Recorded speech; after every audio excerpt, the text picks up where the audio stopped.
Tonight, we leave behind the safety of the village path and step into the shadow of Britain's oldest forests. Places where ancient stones lie hidden beneath the moss, where forgotten trails disappear into the mist, and where, for centuries, people have whispered that something unseen still lingers among the trees. Welcome to another gathering here at the Old Ink Society. The candles have been lit, the fire is warm, and tonight, Lady S. Ashcroft has selected 4 remarkable tales inspired by the haunted woodlands, lonely clearings, and forgotten places of Britain.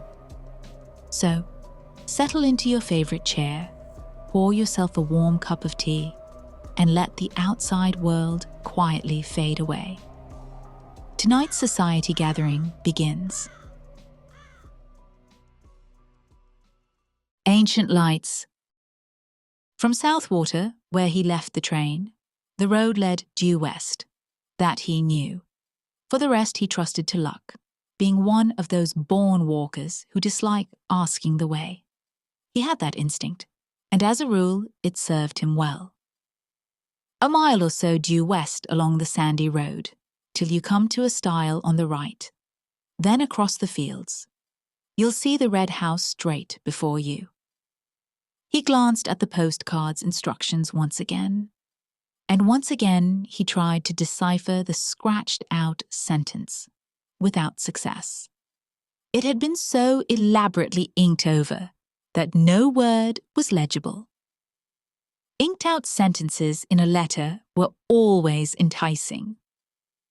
He wondered what it was that had to be so very carefully obliterated. The afternoon was boisterous, with a tearing, shouting wind that blew from the sea across the Sussex Weald. Massive clouds with rounded, piled-up edges cannoned across gaping spaces of blue sky. Far away, the line of downs swept the horizon, like an arriving wave. Chankton Berryring rode their crest, a scudding ship, hull down before the wind. He took his hat off and walked rapidly, breathing great draughts of air with delight and exhilaration. The road was deserted, no horsemen, bicycles or motors, not even a tradesman's cart, no single walker. But anyhow, he would never have asked the way. Keeping a sharp eye for the stile, he pounded along, while the wind tossed the cloak against his face and made waves across the blue puddles in the yellow road. The trees showed their underleaves of white. The bracken and the high new grass bent all one way. Great life was in the day, high spirits and dancing everywhere. And for a Croydon surveyor's clerk just out of an office, this was like a holiday at the sea.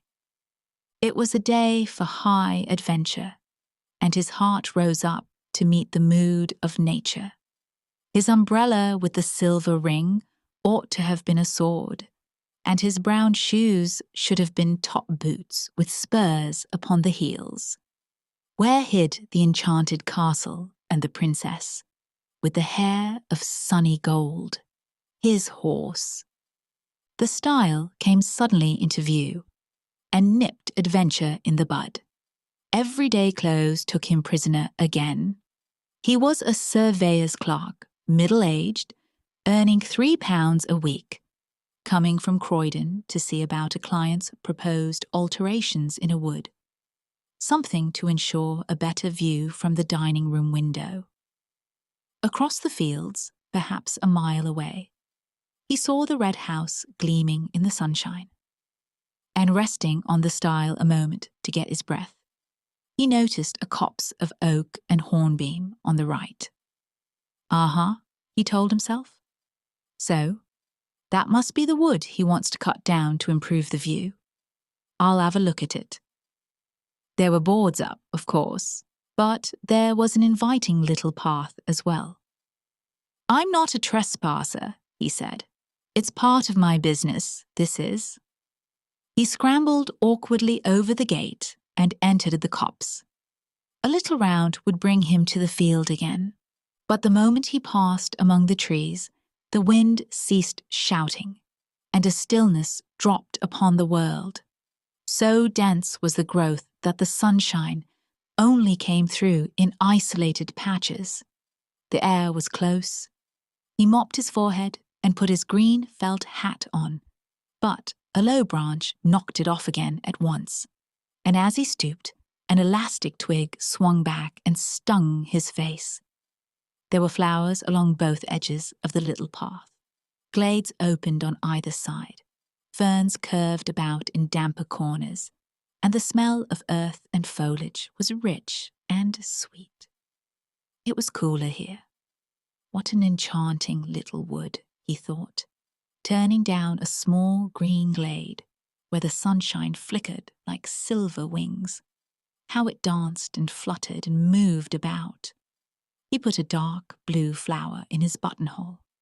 Again his hat, caught by an oak branch as he rose, was knocked from his head, falling across his eyes.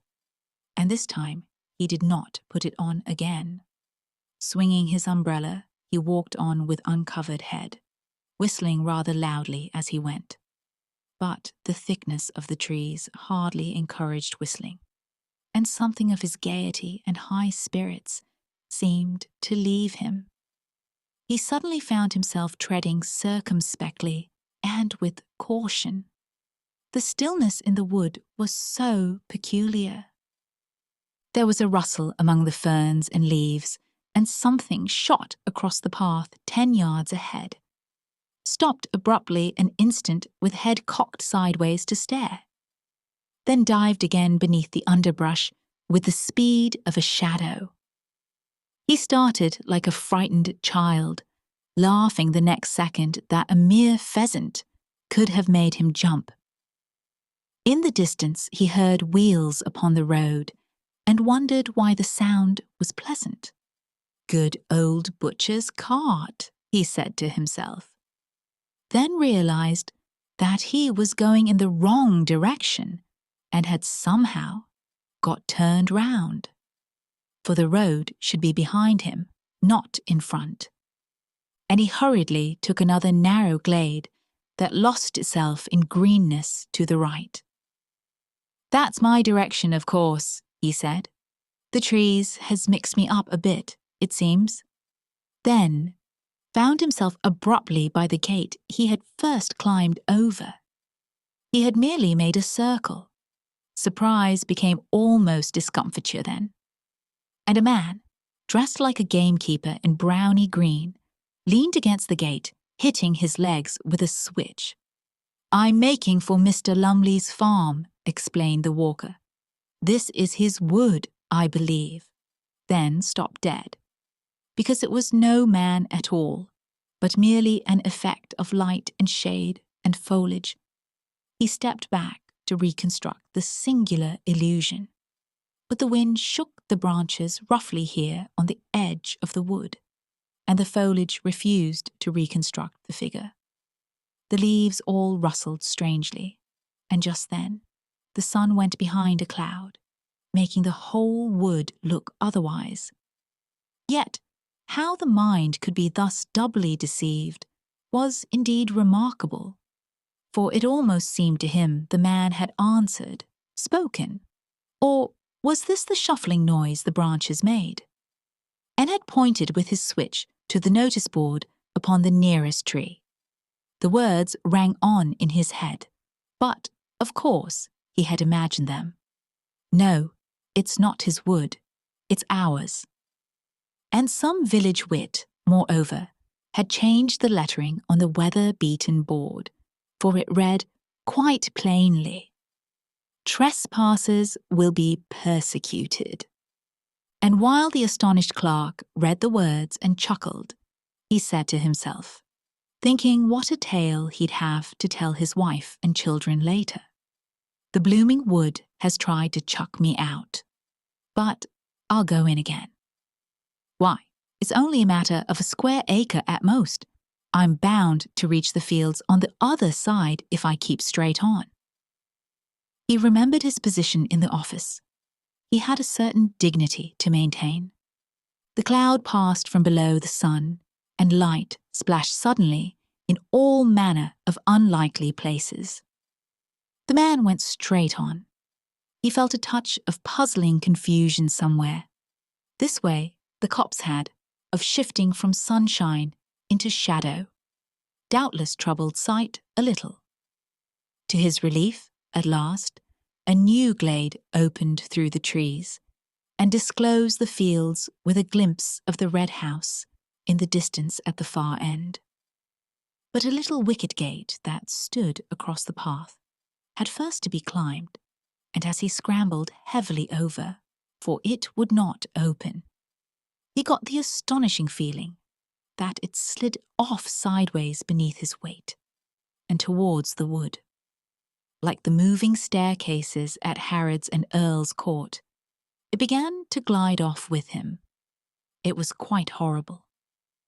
He made a violent effort to get down before it carried him into the trees, but his feet became entangled with the bars and umbrella, so that he fell heavily upon the farther side, arms spread across the grass and nettles, boots clutched between the first and second bars. He lay there a moment like a man crucified upside down, and while he struggled to get disentangled, feet, bars, and umbrella formed a regular net. He saw the little man in browny green go past him with extreme rapidity through the wood. The man was laughing. He passed across the glade some 50 yards away, and he was not alone this time. A companion like himself went with him. The clerk, now upon his feet again, watched them disappear into the gloom of green beyond.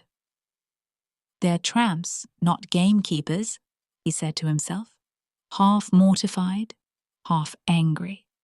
But his heart was thumping dreadfully, and he dared not utter all his thought. He examined the wicket gate, convinced it was a trick gate somehow, then went hurriedly on again, disturbed beyond belief to see that the glade no longer opened into fields, but curved away to the right. What in the world had happened to him? His sight was so utterly at fault.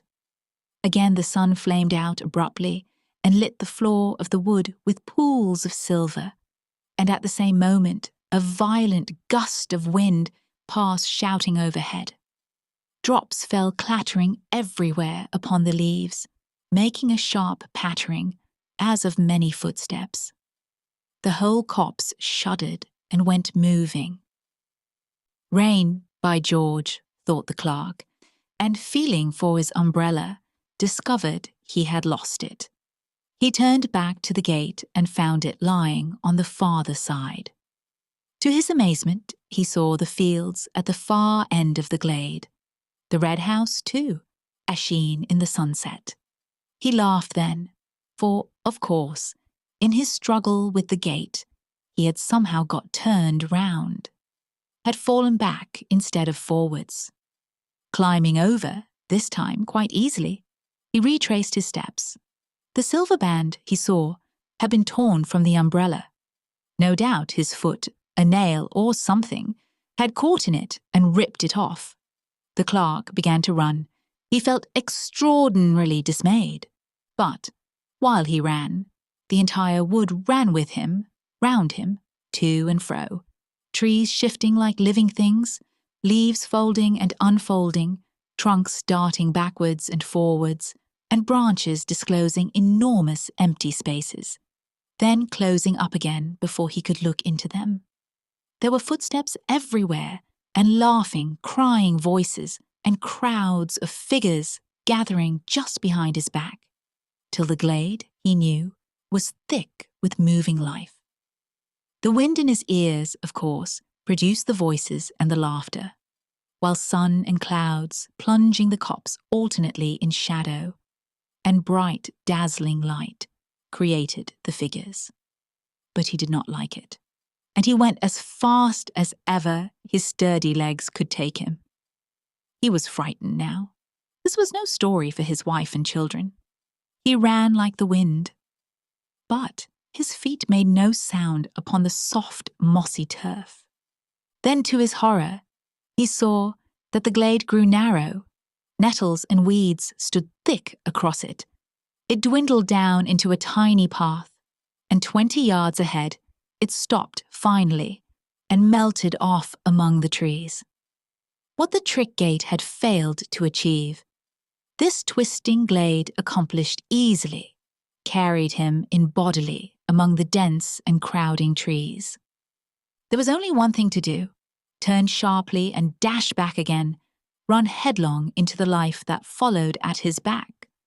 Followed so closely, too, that now it almost touched him, pushing him in. And with reckless courage, this was what he did. It seemed a fearful thing to do.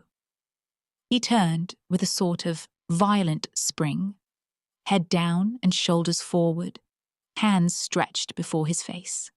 He made the plunge. Like a hunted creature, he charged full tilt the other way, meeting the wind now in his face. Good Lord! The glade behind him had closed up as well. There was no longer any path at all. Turning round and round like an animal at bay, he searched for an opening, a way of escape, searched frantically, breathlessly, terrified now in his bones. But foliage surrounded him, branches blocked the way, the trees stood close and still, unshaken by a breath of wind, and the sun dipped that moment behind a great black cloud. The entire wood turned dark and silent. It watched him. Perhaps it was this final touch of sudden blackness that made him act so foolishly, as though he had really lost his head. At any rate, without pausing to think, he dashed headlong in among the trees again. There was a sensation of being stiflingly surrounded and entangled, and that he must break out at all costs, out and away into the open of the blessed fields and air. He did this ill-considered thing, and apparently charged straight into an oak that deliberately moved into his path to stop him. He saw it shift across a good full yard, and being a measuring man, accustomed to theodolite and chain, he ought to know. He fell, saw stars, and felt 1,000 tiny fingers tugging and pulling at his hands and neck and ankles. The stinging nettles, no doubt, were responsible for this. He thought of it later. At the moment, it felt diabolically calculated. But another remarkable illusion was not so easily explained. For all in a moment, it seemed, the entire wood went sliding past him, with a thick, deep rustling of leaves and laughter, myriad footsteps, and tiny little active, energetic shapes. 2 men in browny green gave him a mighty hoist, and he opened his eyes to find himself lying in the meadow, beside the stile where first his incredible adventure had begun. The wood stood in its usual place and stared down upon him in the sunlight. There was the red house in the distance as before. Above him grinned the weather-beaten notice board. Trespassers will be prosecuted. Dishevelled in mind and body, and a good deal shaken in his official soul, the clerk walked slowly across the fields. But, on the way, he glanced once more at the postcard of instructions and saw with dull amazement that the inked-out sentence was quite legible, after all, beneath the scratches made across it. There is a short cut through the wood I want cut down, if you care to take it. Only care was so badly written, it looked more like another word. The C was uncommonly like D. That's the copse that spoils my view of the downs, you see, his client explained to him later, pointing across the fields and referring to the ordnance map beside him. I want it cut down and a path made so and so. His finger indicated direction on the map. The fairy wood, it's still called, and it's far older than this house. Come now. If you're ready, Mr. Thomas, We might go out and have a look at it.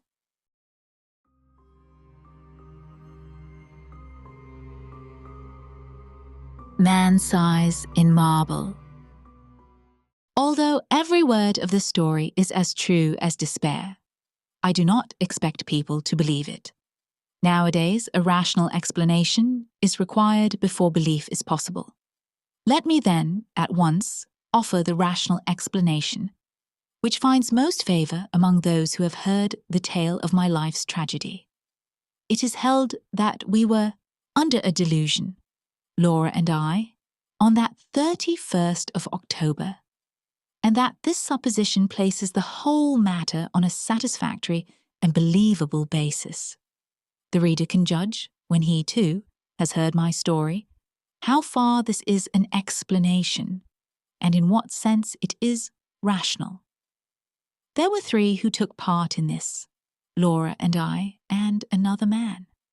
The other man still lives and can speak to the truth of the least credible part of my story.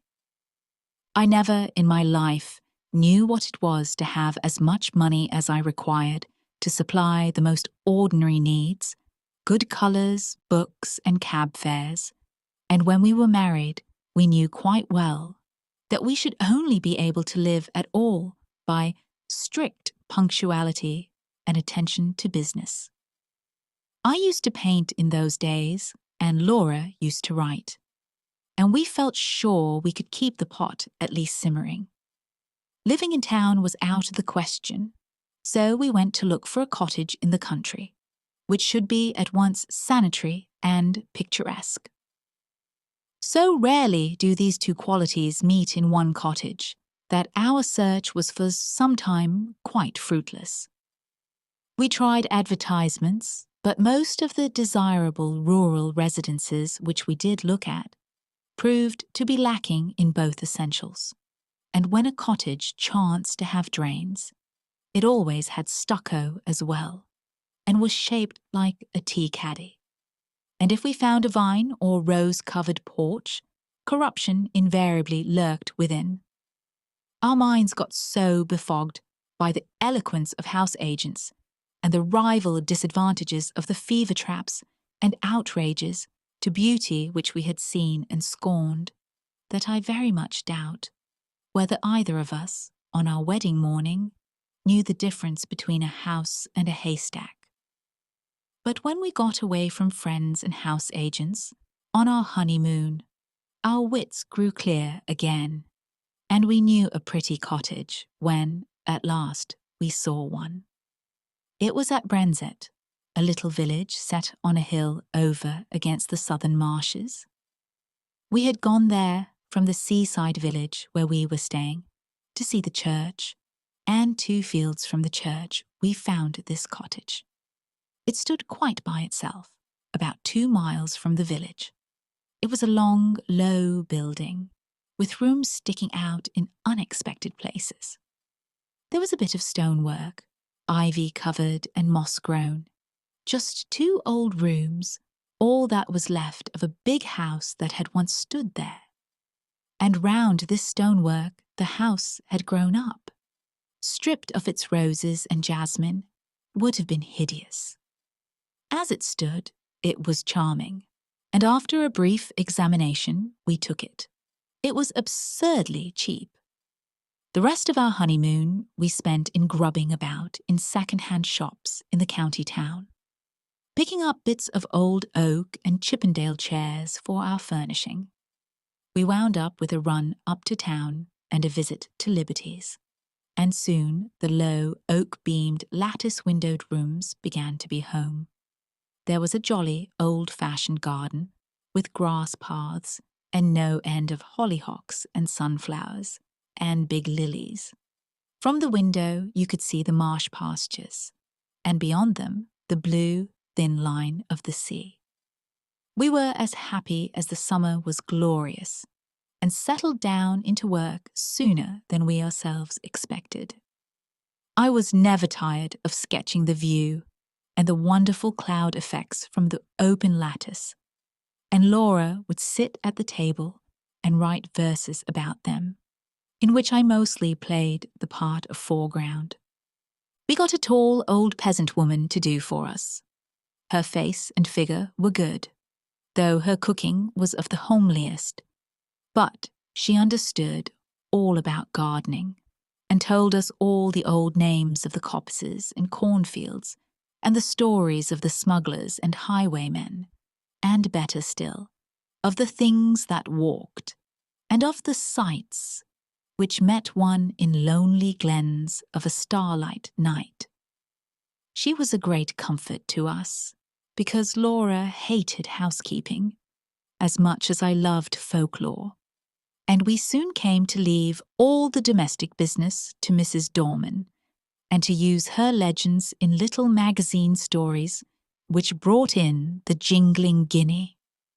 We had 3 months of married happiness, and did not have a single quarrel. One October evening I had been down to smoke a pipe with the doctor, our only neighbour, a pleasant young Irishman. Laura had stayed at home to finish a comic sketch of a village episode for the monthly Marplot.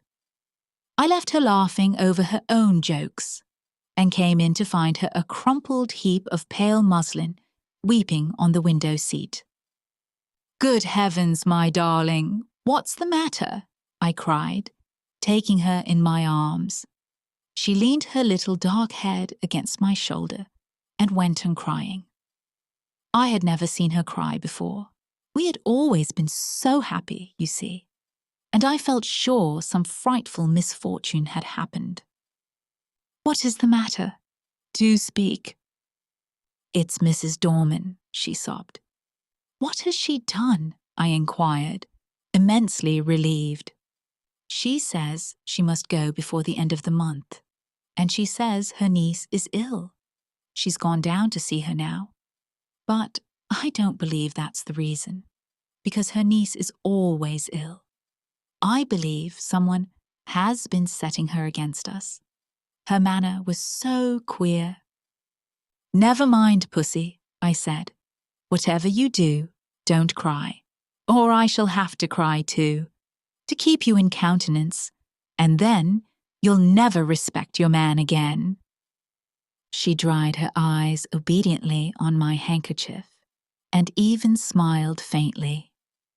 "But, you see," she went on, "it is really serious, because these village people are so sheepy, and if one won't do a thing, you may be quite sure none of the others will.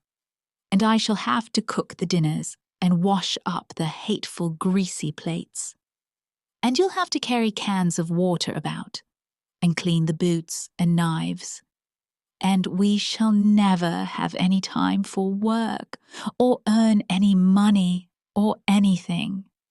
We shall have to work all day, and only be able to rest when we are waiting for the kettle to boil." I represented to her that even if we had to perform these duties, the day would still present some margin for other toils and recreations. But she refused to see the matter in any but the greyest light. She was very unreasonable, my Laura, but I could not have loved her any more if she had been as reasonable as Whately. "I'll speak to Mrs. Dorman when she comes back, and see if I can't come to terms with her," I said. "Perhaps she wants a rise in her screw. It will be all right. Let's walk up to the church." The church was a large and lonely one, and we loved to go there, especially upon bright nights. The path skirted a wood, cut through it once, and ran along the crest of the hill through 2 meadows, and round the churchyard wall, over which the old yews loomed in black masses of shadow. This path, which was partly paved, was called the bier balk, for it had long been the way by which the corpses had been carried to burial. The churchyard was richly treed, and was shaded by great elms, which stood just outside and stretched their majestic arms in benediction over the happy dead. A large, low porch let one into the building by a Norman doorway, and a heavy oak door studded with iron. Inside, the arches rose into darkness, and between them the reticulated windows, which stood out white in the moonlight. In the chancel, the windows were of rich glass, which showed in faint light their noble colouring, and made the black oak of the choir pews hardly more solid than the shadows.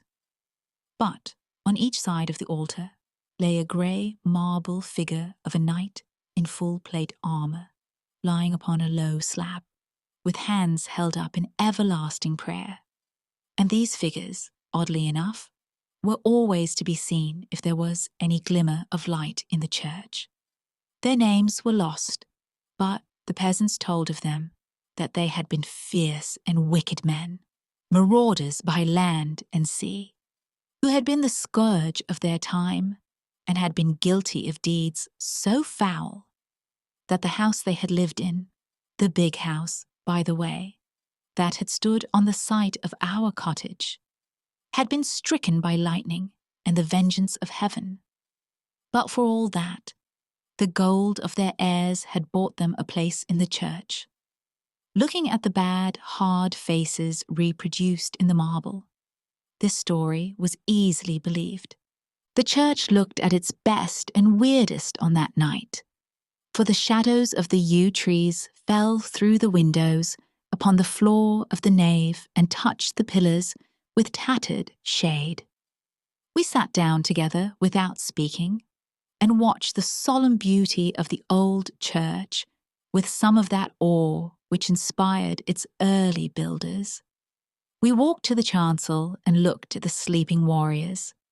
Then we rested some time on the stone seat in the porch, looking out over the stretch of quiet moonlit meadows, feeling in every fibre of our being the peace of the night and of our happy love, and came away at last with a sense that even scrubbing and blackleading were but small troubles at their worst. Mrs. Dorman had come back from the village, and I at once invited her to a tête-à-tête. "Now, Mrs. Dorman," I said, when I had got her into my painting room, "what's all this about your not staying with us?" "I should be glad to get away, sir, before the end of the month," she answered, with her usual placid dignity. "Have you any fault to find, Mrs. Dorman?" "None at all, sir. You and your lady have always been most kind, I'm sure." "Well, what is it? Are your wages not high enough?" "No, sir. I gets quite enough." "Then why not stay?" "I'd rather not," with some hesitation. "My niece is ill." "But your niece has been ill ever since we came." No answer. There was a long and awkward silence. I broke it. "Can't you stay for another month?" I asked. "No, sir. I'm bound to go by Thursday." And this was Monday. "Well, I must say, I think you might have let us know before. There's no time now to get anyone else, and your mistress is not fit to do heavy housework. Can't you stay till next week?" I might be able to come back next week. I was now convinced that all she wanted was a brief holiday, which we should have been willing enough to let her have, as soon as we could get a substitute. "But why must you go this week?" I persisted. "Come, out with it." Mrs. Dorman drew the little shawl, which she always wore, tightly across her bosom, as though she were cold. Then she said, with a sort of effort, "They say, sir, as this was a big house in Catholic times, and there was a many deeds done here. The nature of the deeds might be vaguely inferred from the inflection of Mrs. Dorman's voice, which was enough to make one's blood run cold. I was glad that Laura was not in the room. She was always nervous, as highly strung natures are, and I felt that these tales about our house, told by this old peasant woman, with her impressive manner and contagious credulity, might have made our home less dear to my wife. "Tell me all about it, Mrs. Dorman," I said. "You needn't mind about telling me.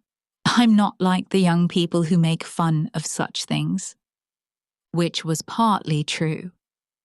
"Well, sir," she sank her voice, "you may have seen in the church beside the altar 2 shapes." "You mean the effigies of the knights in armour," I said cheerfully. "I mean them 2 bodies, drawed out man-size in marble," she returned, and I had to admit that her description was 1,000 times more graphic than mine, to say nothing of a certain weird force and uncanniness about the phrase "drawed out man-size in marble." They do say, as on All Saints' Eve, them 2 bodies sits up on their slabs and gets off of them and then walks down the aisle in their marble. Another good phrase, Mrs. Dorman. And as the church clock strikes 11, they walks out of the church door and over the graves and along the bier balk. And if it's a wet night, there's the marks of their feet in the morning. "And where do they go?" I asked, rather fascinated. "They comes back here to their home, sir, and if anyone meets them—" "Well, what then?" I asked. But no, not another word could I get from her, save that her niece was ill and she must go. After what I had heard, I scorned to discuss the niece, and tried to get from Mrs. Dorman more details of the legend. I could get nothing but warnings. "Whatever you do, sir, lock the door early on All Saints' Eve and make the cross sign over the doorstep and on the windows." "But has anyone ever seen these things?" I persisted. "That's not for me to say. I know what I know, sir." "Well, who was here last year?" "No one, sir.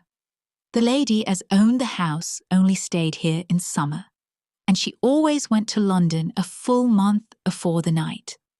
And I'm sorry to inconvenience you and your lady, but my niece is ill and I must go on Thursday." I could have shaken her for her absurd reiteration of that obvious fiction, after she had told me her real reasons. She was determined to go, nor could our united entreaties move her in the least. I did not tell Laura the legend of the shapes that walked in their marble, partly because a legend concerning our house might perhaps trouble my wife, and partly, I think, from some more occult reason. This was not quite the same to me as any other story, and I did not want to talk about it till the day was over. I had very soon ceased to think of the legend, however. I was painting a portrait of Laura against the lattice window, and I could not think of much else.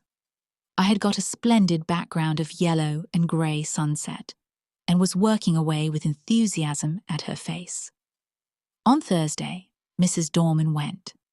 She relented, at parting, so far as to say, "Don't you put yourself about too much, ma'am, and if there's any little thing I can do next week, I'm sure I shan't mind." From which I inferred that she wished to come back to us after Halloween. Up to the last, she adhered to the fiction of the niece, with touching fidelity. Thursday passed off pretty well. Laura showed marked ability in the matter of steak and potatoes, and I confess that my knives and the plates, which I insisted upon washing, were better done than I had dared to expect. Friday came. It is about what happened on that Friday that this is written. I wonder if I should have believed it, if anyone had told it to me. I will write the story of it as quickly and plainly as I can. Everything that happened on that day is burnt into my brain. I shall not forget anything, nor leave anything out. I got up early, I remember, and lighted the kitchen fire, and had just achieved a smoky success when my little wife came running down, as sunny and sweet as the clear October morning itself. We prepared breakfast together and found it very good fun. The housework was soon done, and when brushes and brooms and pails were quiet again, the house was still indeed. It is wonderful what a difference one makes in a house. We really missed Mrs. Dorman, quite apart from considerations concerning pots and pans. We spent the day in dusting our books and putting them straight, and dined gaily on cold steak and coffee. Laura was, if possible, brighter and gayer and sweeter than usual, and I began to think that a little domestic toil was really good for her. We had never been so merry since we were married, and the walk we had that afternoon was, I think, the happiest time of all my life. When we had watched the deep scarlet clouds slowly pale into leaden grey against a pale green sky, and saw the white mists curl up along the hedgerows in the distant marsh, we came back to the house, silently, hand in hand. "You are sad, my darling," I said, half jestingly, as we sat down together in our little parlour. I expected a disclaimer, for my own silence had been the silence of complete happiness. To my surprise, she said, "Yes, I think I am sad. Or rather, I am uneasy. I don't think I'm very well. I have shivered 3 or 4 times since we came in, and it is not cold, is it?" "No," I said, and hoped it was not a chill caught from the treacherous mists that roll up from the marshes in the dying light. "No," she said. She did not think so. Then, after a silence, she spoke suddenly. "Do you ever have presentiments of evil?" "No," I said, smiling. "And I shouldn't believe in them if I had." "I do," she went on. "The night my father died, I knew it, though he was right away in the north of Scotland." I did not answer in words. She sat looking at the fire for some time in silence, gently stroking my hand. At last, she sprang up, came behind me, and drawing my head back, kissed me. "There, it's over now," she said. "What a baby I am. Come, light the candles, and we'll have some of these new Rubinstein duets." And we spent a happy hour or 2 at the piano. At about 10:30, I began to long for the good-night pipe, but Laura looked so white that I felt it would be brutal of me to fill our sitting room with the fumes of strong Cavendish. "I'll take my pipe outside," I said. "Let me come too." "No, sweetheart, not tonight. You're much too tired. I shan't be long. Get to bed, or I shall have an invalid to nurse tomorrow, as well as the boots to clean." I kissed her and was turning to go, when she flung her arms round my neck and held me as if she would never let me go again. I stroked her hair. "Come, pussy, you're overtired. The housework has been too much for you." She loosened her clasp a little and drew a deep breath. "No, we've been very happy today, Jack, haven't we? Don't stay out too long." "I won't, my dearie." I strolled out of the front door, leaving it unlatched. What a night it was! The jagged masses of heavy dark cloud were rolling at intervals from horizon to horizon, and thin white wreaths covered the stars. Through all the rush of the cloud river, the moon swam, breasting the waves and disappearing again in the darkness. When now and again her light reached the woodlands, they seemed to be slowly and noiselessly waving in time to the swing of the clouds above them. There was a strange grey light over all the earth. The fields had that shadowy bloom over them which only comes from the marriage of dew and moonshine, or frost and starlight. I walked up and down, drinking in the beauty of the quiet earth and the changing sky. The night was absolutely silent. Nothing seemed to be abroad. There was no scurrying of rabbits or twitter of the half-asleep birds. And though the clouds went sailing across the sky, the wind that drove them never came low enough to rustle the dead leaves in the woodland paths. Across the meadows, I could see the church tower, standing out black and grey against the sky. I walked there thinking over our 3 months of happiness, and of my wife, her dear eyes, her loving ways. Oh, my little girl, my own little girl. What a vision came then of a long, glad life for you and me together. I heard a bell beat from the church. 11 already. I turned to go in, but the night held me. I could not go back into our little warm rooms yet. I would go up to the church.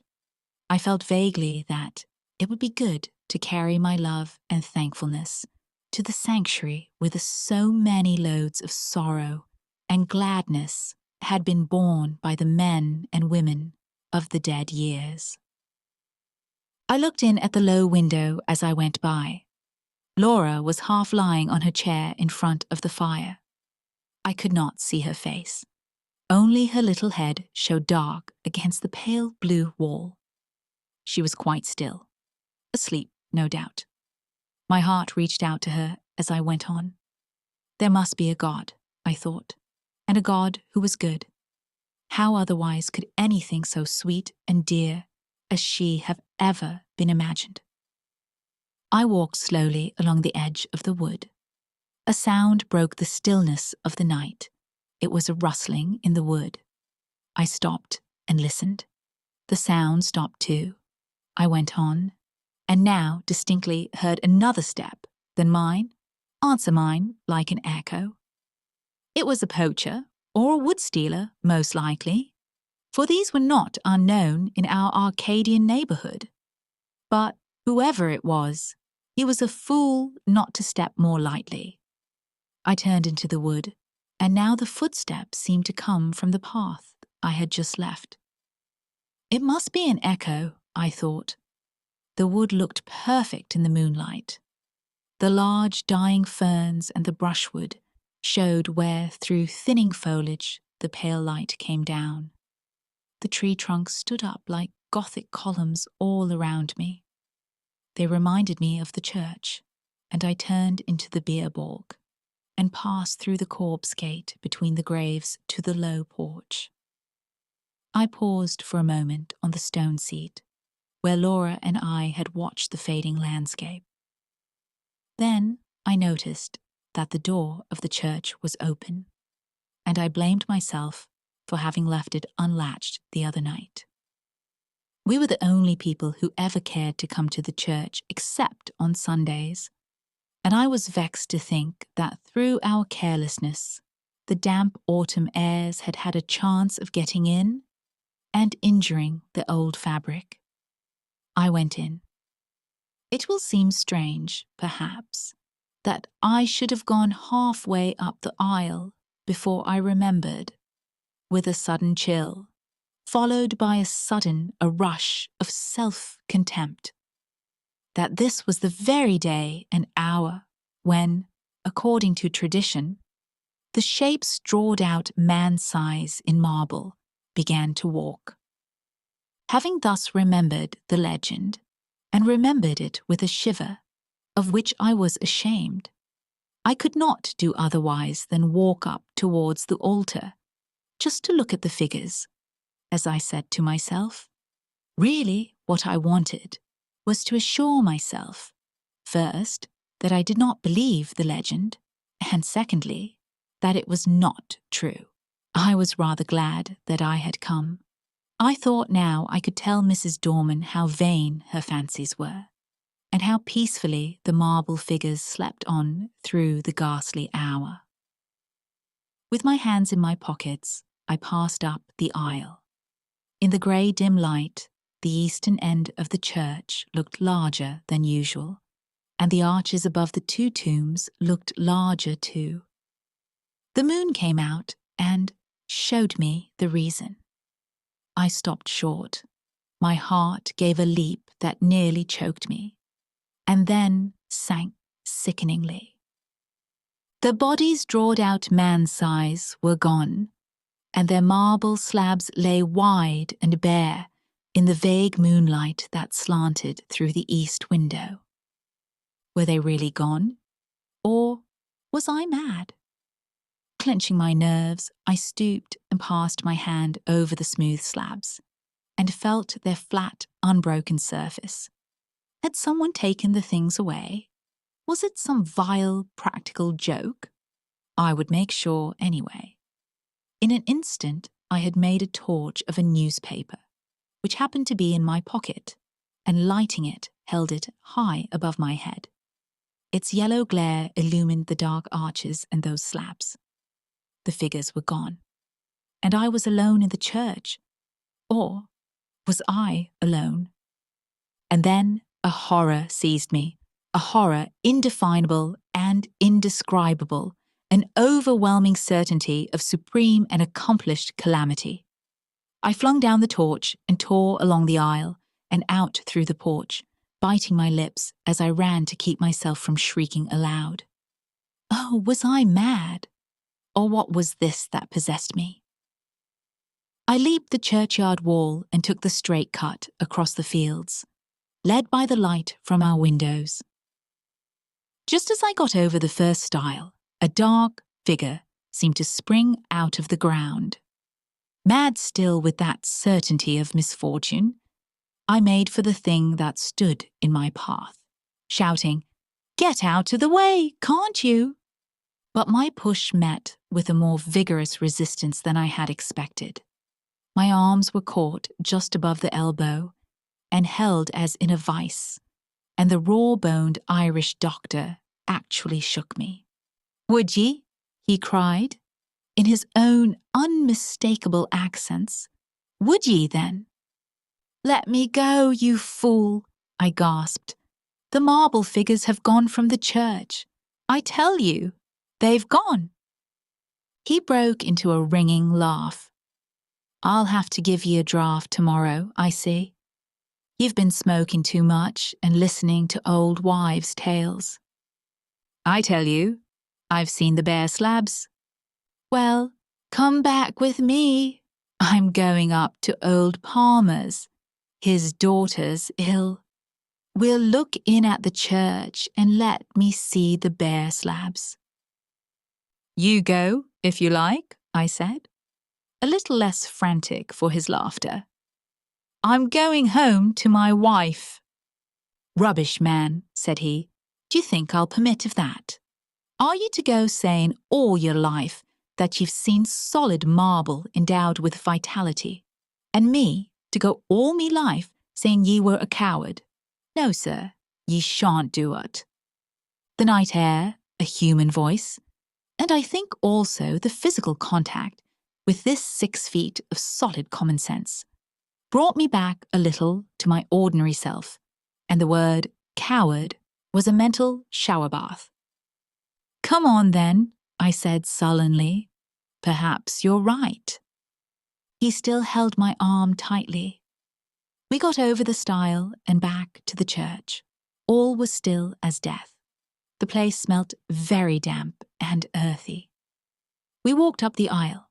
I am not ashamed to confess that I shut my eyes. I knew the figures would not be there. I heard Kelly strike a match. "Here they are, you see. Right enough. You've been dreaming or drinking. Asking your pardon for the imputation." I opened my eyes.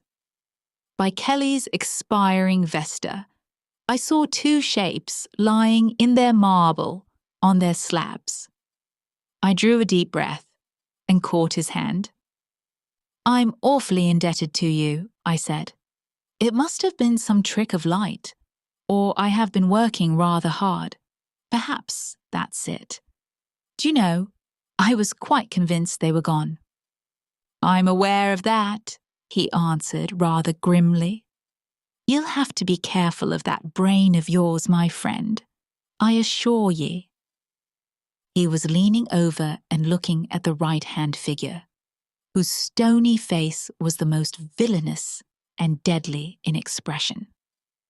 "By Jove," he said, "something has been afoot here. This hand is broken." And so it was. I was certain that it had been perfect the last time Laura and I had been there. "Perhaps someone has tried to remove them," said the young doctor. "That won't account for my impression," I objected. "Too much painting and tobacco will account for that. Well enough." "Come along," I said, "or my wife will be getting anxious. You'll come in and have a drop of whiskey and drink confusion to ghosts and better sense to me." "I ought to go up to Palmer's, but it's so late now, I'd best leave it till the morning," he replied. "I was kept late at the Union, and I've had to see a lot of people since. All right, I'll come back with you." I think he fancied I needed him more than did Palmer's girl. So, discussing how such an illusion could have been possible, and deducing from this experience large generalities concerning ghostly apparitions, we walked up to our cottage. We saw, as we walked up the garden path, that bright light streamed out of the front door, and presently saw that the parlour door was open too. Had she gone out? "Come in," I said, and Dr. Kelly followed me into the parlour. It was all ablaze with candles, not only the wax ones, but at least a dozen guttering, glaring tallow dips, stuck in vases and ornaments in unlikely places. Light, I knew, was Laura's remedy for nervousness. Poor child. Why had I left her? Brute that I was. We glanced round the room, and at first we did not see her. The window was open, and the draught set all the candles flaring one way. Her chair was empty, and her handkerchief and book lay on the floor. I turned to the window. There, in the recess of the window, I saw her. Oh, my child, my love, had she gone to that window to watch for me?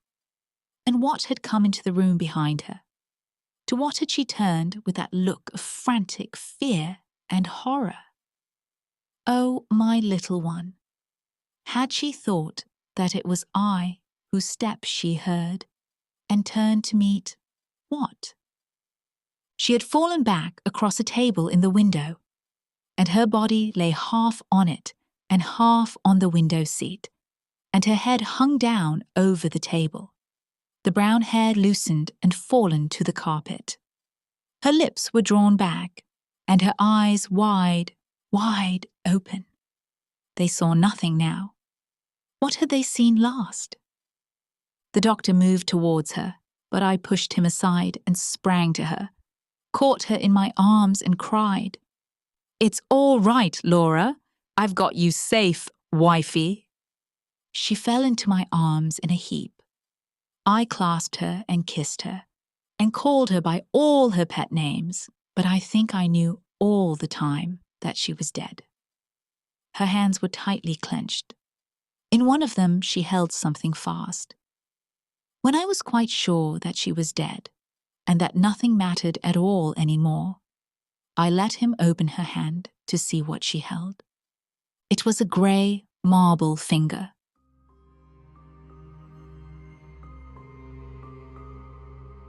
The man who went too far. The little village of St. Faith's nestles in a hollow of wooded hill up on the north bank of the River Fawn in the county of Hampshire, huddling close round its grey Norman church, as if for spiritual protection against the fays and fairies, the trolls and little people, who might be supposed still to linger in the vast empty spaces of the New Forest, and to come after dusk and do their doubtful businesses. Once outside the hamlet, you may walk in any direction, so long as you avoid the high road which leads to Brockenhurst, for the length of a summer afternoon without seeing sign of human habitation, or possibly even catching sight of another human being. Shaggy wild ponies may stop their feeding for a moment as you pass. The white scuts of rabbits will vanish into their burrows. A brown viper, perhaps, will glide from your path into a clump of heather, and unseen birds will chuckle in the bushes. But it may easily happen that for a long day you will see nothing human, but you will not feel in the least lonely. In summer, at any rate, the sunlight will be gay with butterflies, and the air thick with all those woodland sounds which, like instruments in an orchestra, combine to play the great symphony of the yearly festival of June. Winds whisper in the birches and sigh among the firs. Bees are busy with their irredolent labour among the heather. A myriad birds chirp in the green temples of the forest trees, and the voice of the river prattling over stony places, bubbling into pools, chuckling and gulping round corners, gives you the sense that many presences and companions are near at hand. Yet, oddly enough, though one would have thought that these benign and cheerful influences of wholesome air and spaciousness of forest were very healthful comrades for a man, in so far as nature can really influence this wonderful human genus, which has in these centuries learned to defy her most violent storms in its well-established houses, to bridle her torrents and make them light its streets, to tunnel her mountains and plough her seas. The inhabitants of St. Faith's will not willingly venture into the forest after dark. For in spite of the silence and loneliness of the hooded night, it seems that a man is not sure in what company he may suddenly find himself. And though it is difficult to get from these villages any very clear story of occult appearances, the feeling is widespread. One story, indeed, I have heard with some definiteness, the tale of a monstrous goat that has been seen to skip with hellish glee about the woods and shady places. And this perhaps is connected with the story which I have here attempted to piece together. It too is well known to them, for all remember the young artist who died here not long ago. A young man, or so he struck the beholder, of great personal beauty, with something about him that made men's faces to smile and brighten when they looked on him.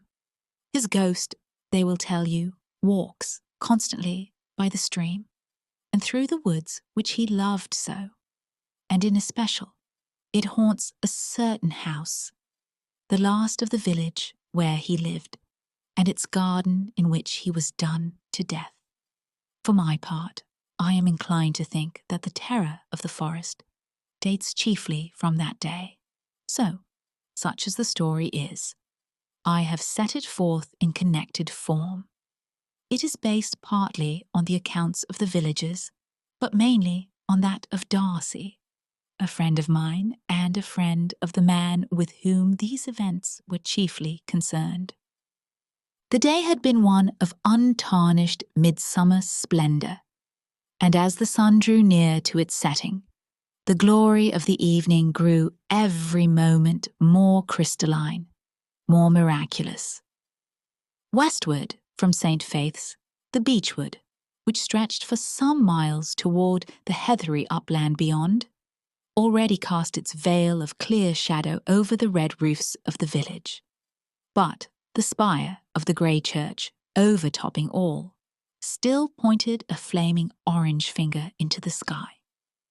The River Fawn, which runs below, lay in sheets of sky-reflected blue, and wound its dreamy, devious course round the edge of this wood, where a rough two-planked bridge crossed from the bottom of the garden of the last house in the village, and communicated by means of a little wicker gate with the wood itself.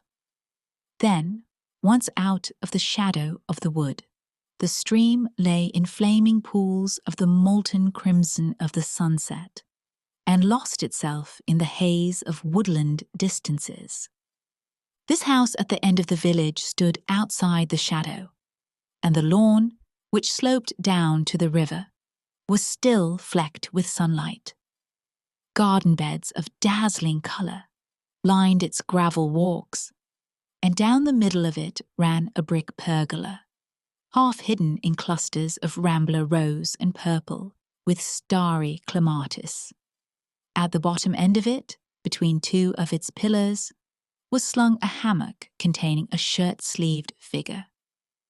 The house itself lay somewhat remote from the rest of the village, and a footpath leading across two fields, now tall and fragrant with hay, was its only communication with the high road. It was low-built, only 2 stories in height, and like the garden, its walls were a mass of flowering roses. A narrow stone terrace ran along the garden front, over which was stretched an awning, and on the terrace a young, silent-footed manservant was busied with the laying of the table for dinner. He was neat-handed and quick with his job, and having finished it, he went back into the house and reappeared again with a large, rough bath towel on his arm. With this, he went to the hammock in the pergola. "Nearly 8, sir," he said. "Has Mr. Darcy come yet?" asked a voice from the hammock. "No, sir." "If I'm not back when he comes, tell him that I'm just having a bathe before dinner." The servant went back to the house, and after a moment or two, Frank Holton struggled to a sitting posture and slipped out onto the grass. He was of medium height and rather slender in build, but the supple ease and grace of his movements gave the impression of great physical strength. Even his descent from the hammock was not an awkward performance. His face and hands were of very dark complexion, either from constant exposure to wind and sun, or, as his black hair and dark eyes tended to show, from some strain of southern blood. His head was small, his face of an exquisite beauty of modelling, while the smoothness of its contour would have led you to believe that he was a beardless lad still in his teens. But some look which living and experience alone can give, seemed to contradict that, and finding yourself completely puzzled as to his age, you would next moment probably cease to think about that, and only look at this glorious specimen of young manhood with wondering satisfaction. He was dressed as became the season and the heat, and wore only a shirt open at the neck and a pair of flannel trousers. His head, covered very thickly with a somewhat rebellious crop of short, curly hair, was bare as he strolled across the lawn to the bathing place that lay below. Then, for a moment, there was silence. Then the sound of splashed and divided waters, and presently after, a great shout of ecstatic joy as he swam upstream with the foamed water, standing in a frill round his neck. Then, after some 5 minutes of limb-stretching struggle with the flood, he turned over on his back, and with arms thrown wide, floated downstream, ripple-cradled and inert. His eyes were shut, and between half-parted lips he talked gently to himself. "I am one with it," he said to himself, "the river and I and the river. The coolness and splash of it is I, and the water herbs that wave in it are I also. And my strength and my limbs are not mine, but the river's. It is all one beautiful one, dear fawn. A quarter of an hour later, he appeared again at the bottom of the lawn, dressed as before, his wet hair already drying into its crisp, short curls again. Then he paused a moment, looking back at the stream with the smile with which men look on the face of a friend, then turned toward the house. Simultaneously, his servant came to the door leading onto the terrace, followed by a man who appeared to be some halfway through the 4th decade of his years. Frank and he saw each other across the bushes and garden beds, and each quickening his step. They met suddenly face to face round an angle of the garden walk, in the fragrance of syringa. "My dear Darcy," cried Frank, "I am charmed to see you." But the other stared at him in amazement. "Frank," he exclaimed. "Yes, that is my name," he said, laughing. "What is the matter?" Darcy took his hand. "What have you done to yourself?" he asked. "You are a boy again." "Ah, I have a lot to tell you," said Frank. "Lots that you'll hardly believe, but I shall convince you." He broke off suddenly and held up his hand. "Hush, there is my nightingale," he said. The smile of recognition and welcome with which he had greeted his friend faded from his face, and a look of rapt wonder took its place, as of a lover listening to the voice of his beloved. His mouth parted slightly, showing the white line of teeth, and his eyes looked out and out till they seemed to Darcy to be focused on things beyond the vision of man. Then something perhaps startled the bird, for the song ceased. "Yes, lots to tell you," he said. "Really, I am delighted to see you. But you look rather white and pulled down. No wonder after that fever. And there is to be no nonsense about this visit. It is June now. You stop here till you are fit to begin work again. 2 months at least." "Ah, I can't trespass quite to that extent." Frank took his arm and walked him down the grass. "Trespass? Who talks of trespass? I shall tell you quite openly when I am tired of you. But you know when we had the studio together, we used not to bore each other. However, it is ill talking of going away on the moment of your arrival. Just a stroll to the river, and then it will be dinner time." Darcy took out his cigarette case and offered it to the other. Frank laughed. "No, not for me. Dear me, I suppose I used to smoke once. How very odd. Given it up? I don't know. I suppose I must have. Anyhow, I don't do it now. I would as soon think of eating meat." Another victim on the smoking altar of vegetarianism. "Victim?" asked Frank. "Do I strike you as such?" He paused on the margin of the stream and whistled softly. Next moment, a moor-hen made its splashing flight across the river and ran up the bank. Frank took it very gently in his hands and stroked its head, as the creature lay against his shirt. "And is the house among the reeds still secure?" he half crooned to it. "And is the missus quite well? And are the neighbours flourishing? There, dear, home with you." And he flung it into the air. "That bird's very tame," said Darcy, slightly bewildered. "It is rather," said Frank, following its flight. During dinner, Frank chiefly occupied himself in bringing himself up to date in the movements and achievements of this old friend, whom he had not seen for 6 years. Those 6 years, it now appeared, had been full of incident and success for Darcy. He had made a name for himself as a portrait painter, which bade fair to outlast the vogue of a couple of seasons, and his leisure time had been brief. Then, some 4 months previously, he had been through a severe attack of typhoid, the result of which, as concerns this story, was that he had come down to this sequestrated place to recruit.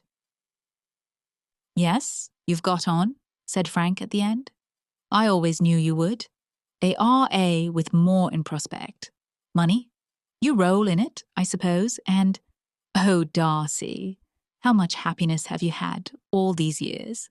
That is the only imperishable possession. And how much have you learned? Oh, I don't mean in art. Even I could have done well in that." Darcy laughed. "Done well? My dear fellow, all I have learned in these 6 years you knew, so to speak, in your cradle. Your old pictures fetch huge prices. Do you never paint now?" Frank shook his head. "No, I'm too busy," he said. "Doing what? Please tell me." "That is what everyone is forever asking me." "Doing? I suppose you would say I do nothing." Darcy glanced up at the brilliant young face opposite him. "It seems to suit you, that way of being busy," he said. "Now, it's your turn. Do you read? Do you study? I remember you saying that it would do us all us artists, I mean, a great deal of good if we would study any one human face carefully for a year, without recording a line. Have you been doing that?" Frank shook his head again. "I mean exactly what I say," he said. "I have been doing nothing, and I have never been so occupied. Look at me. Have I not done something to myself to begin with?" "You are 2 years younger than I," said Darcy. "At least you used to be. You therefore are 35. But had I never seen you before, I should say you were just 20. But was it worthwhile to spend 6 years of greatly occupied life in order to look 20? Seems rather like a woman of fashion." Frank laughed boisterously. "First time I've ever been compared to that particular bird of prey," he said. "No, that has not been my occupation. In fact, I am only very rarely conscious that one effect of my occupation has been that. Of course, it must have been if one comes to think of it. It is not very important. Quite true, my body has become young. But that is very little. I have become young." Darcy pushed back his chair and sat sideways to the table, looking at the other. "Has that been your occupation then?" he asked. "Yes, that anyhow is one aspect of it. Think what youth means. 'Tis the capacity for growth, mind, body, spirit. All grow, all get stronger, all have a fuller, firmer life every day. That is something, considering that every day that passed after the ordinary man reaches the full-blown flower of his strength, weakens his hold on life. A man reaches his prime, and remains, we say, in his prime, for 10 years, or perhaps 20. But after his primus prime is reached, he slowly, insensibly weakens. These are the signs of age in you, in your body, in your art, probably, in your mind. You are less electric than you were. But I, when I reach my prime, I am nearing it. Ah, you shall see." The stars had begun to appear in the blue velvet of the sky, and to the east, the horizon seen above the black silhouette of the village was growing dove-coloured with the approach of moonrise. White moths hovered dimly over the garden beds, and the footsteps of night tiptoed through the bushes. Suddenly, Frank rose. "Ah, it is the supreme moment," he said softly. "Now more than at any other time the current of life, the eternal, imperishable current runs so close to me that I am almost enveloped in it. Be silent a minute." He advanced to the edge of the terrace and looked out, standing stretched with arms outspread. Darcy heard him draw a long breath into his lungs, and after many seconds expel it again. 6 or 8 times he did this, then turned back into the lamplight.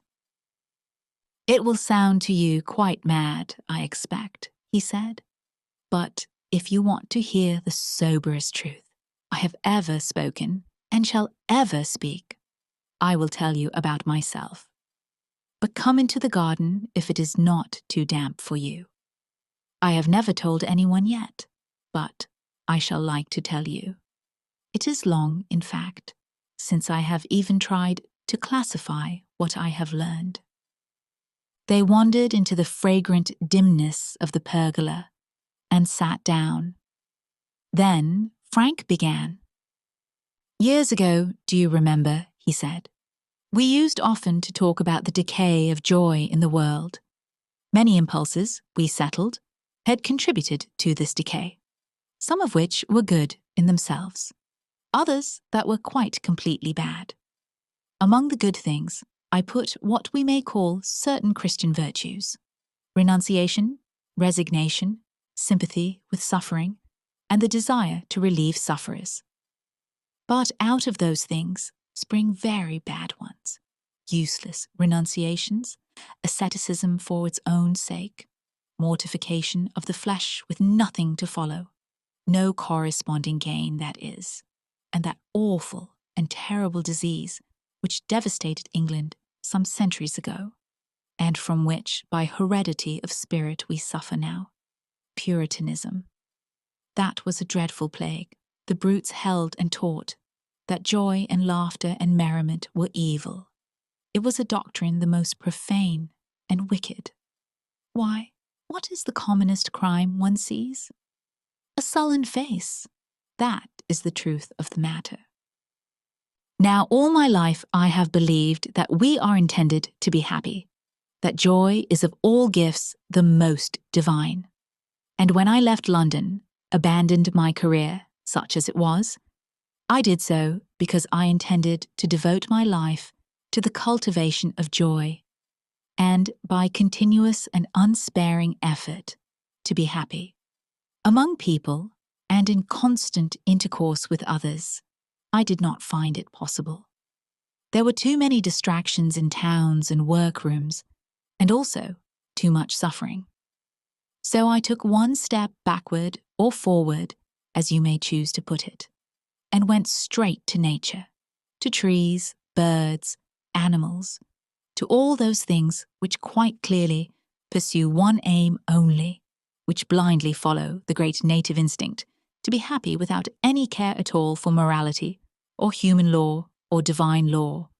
I wanted, you understand, to get all joy, first-hand and unadulterated, and I think it scarcely exists among men. It is obsolete."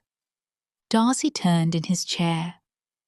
"Ah, but what makes birds and animals happy?" he asked. "Food, food, and mating."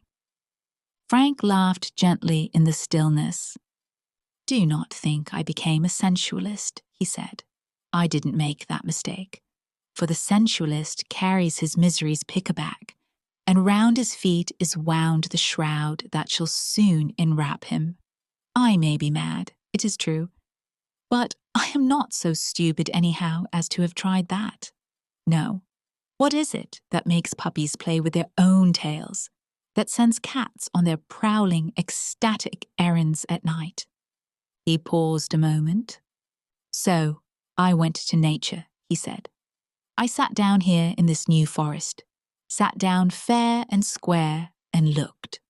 That was my first difficulty, to sit here quiet without being bored, to wait without being impatient, to be receptive and very alert, though for a long time nothing particular happened. The change, in fact, was slow in those early stages." "Nothing happened?" asked Darcy rather impatiently. with a sturdy revolt against any new idea which to the English mind is synonymous with nonsense. Why, what in the world should happen? Now Frank, as he had known him, was the most generous, most quick-tempered of mortal men. In other words, his anger would flare to a prodigious beacon, under almost no provocation, only to be quenched again under a gust of no less impulsive kindliness. Thus the moment Darcy had spoken, an apology for his hasty question was halfway up his tongue. But there was no need for it to have travelled even so far, for Frank laughed again with kindly, genuine mirth. "Oh, how I should have resented that a few years ago," he said. "Thank goodness that resentment is one of the things I have got rid of. I certainly wish that you should believe my story. In fact, you are going to. But that you at this moment should imply that you do not, does not concern me." "Ah, your solitary sojournings have made you inhuman," said Darcy, still very English. "No, human," said Frank. "Rather more human, at least rather less of an ape." "Well, that was my first quest," he continued after a moment. "The deliberate and unswerving pursuit of joy, and my method, the eager contemplation of nature. As far as motive went, I dare say it was purely selfish. But as far as effect goes, it seems to me about the best thing one can do for one's fellow creatures, for happiness is more infectious than smallpox." So, as I said, I sat down and waited. I looked at happy things, zealously avoided the sight of anything unhappy. And by degrees, a little trickle of the happiness of this blissful world began to filter into me. The trickle grew more abundant, and now, my dear fellow, if I could for a moment divert from me into you one half of the torrent of joy that pours through me day and night, you would throw the world, art, everything aside, and just live, exist. When a man's body dies, it passes into trees and flowers. Well, that is what I have been trying to do with my soul before death." The servant had brought into the pergola a table with siphons and spirits, and had set a lamp upon it. As Frank spoke, he leaned forward toward the other, and Darcy, for all his matter-of-fact common sense, could have sworn that his companion's face shone, was luminous in itself. His dark brown eyes glowed from within. The unconscious smile of a child irradiated and transformed his face. Darcy felt suddenly excited, exhilarated. "Go on," he said. "Go on. I can feel you are somehow telling me sober truth. I dare say you are mad, but I don't see that matters." Frank laughed again. "Mad?" he said. "Yes, certainly, if you wish. But I prefer to call it sane. However, nothing matters less than what anybody chooses to call things. God never labels his gifts. He just puts them into our hands. Just as he put animals in the Garden of Eden, for Adam to name if he felt disposed. So by the continual observance and study of things that were happy, continued he, I got happiness, I got joy, but seeking it, as I did, from nature, I got much more which I did not seek, but stumbled upon originally by accident. It is difficult to explain, but I will try.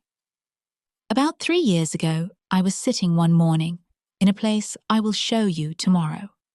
It is down by the river brink, very green, dappled with shade and sun, and the river passes there through some little clumps of reeds.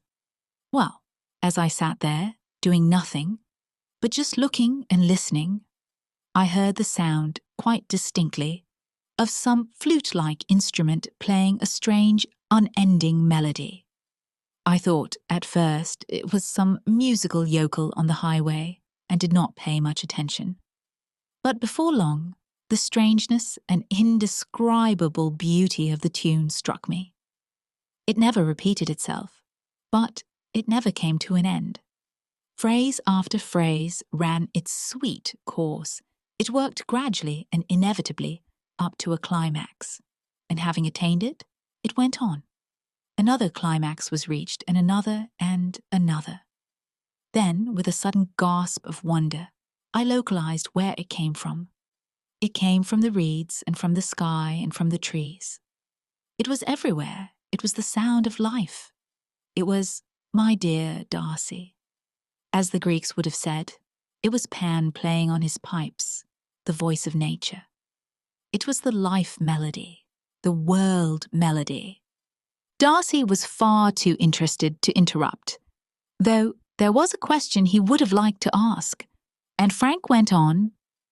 Well, for the moment I was terrified with the impotent horror of nightmare, and I stopped my ears and just ran from the place and got back to the house panting, trembling, literally in a panic. Unknowingly, for at that time I only pursued joy, I had begun, since I drew my joy from nature, to get in touch with nature. Nature, force, God, call it what you will, had drawn across my face a little gossamer web of essential life. I saw that when I emerged from my terror, and I went very humbly back to where I had heard the panpipes. But it was nearly 6 months before I heard them again. Why was that? Asked Darcy. Surely because I had revolted, rebelled, and worst of all, been frightened. For I believe that just as there is nothing in the world which so injures one's body as fear, so there is nothing that so much shuts up the soul. I was afraid, you see, of the one thing in the world which has real existence. No wonder its manifestation was withdrawn. And after 6 months? After 6 months, one blessed morning I heard the piping again. I wasn't afraid that time, and since then it has grown louder. It has become more constant. I now hear it often, and I can put myself into such an attitude toward nature that the pipes will almost certainly sound. And never yet have they played the same tune. It is always something new, something fuller, richer, more complete than before. What do you mean by such an attitude toward nature? Asked Darcy. I can't explain that, but by translating it into a bodily attitude, it is this.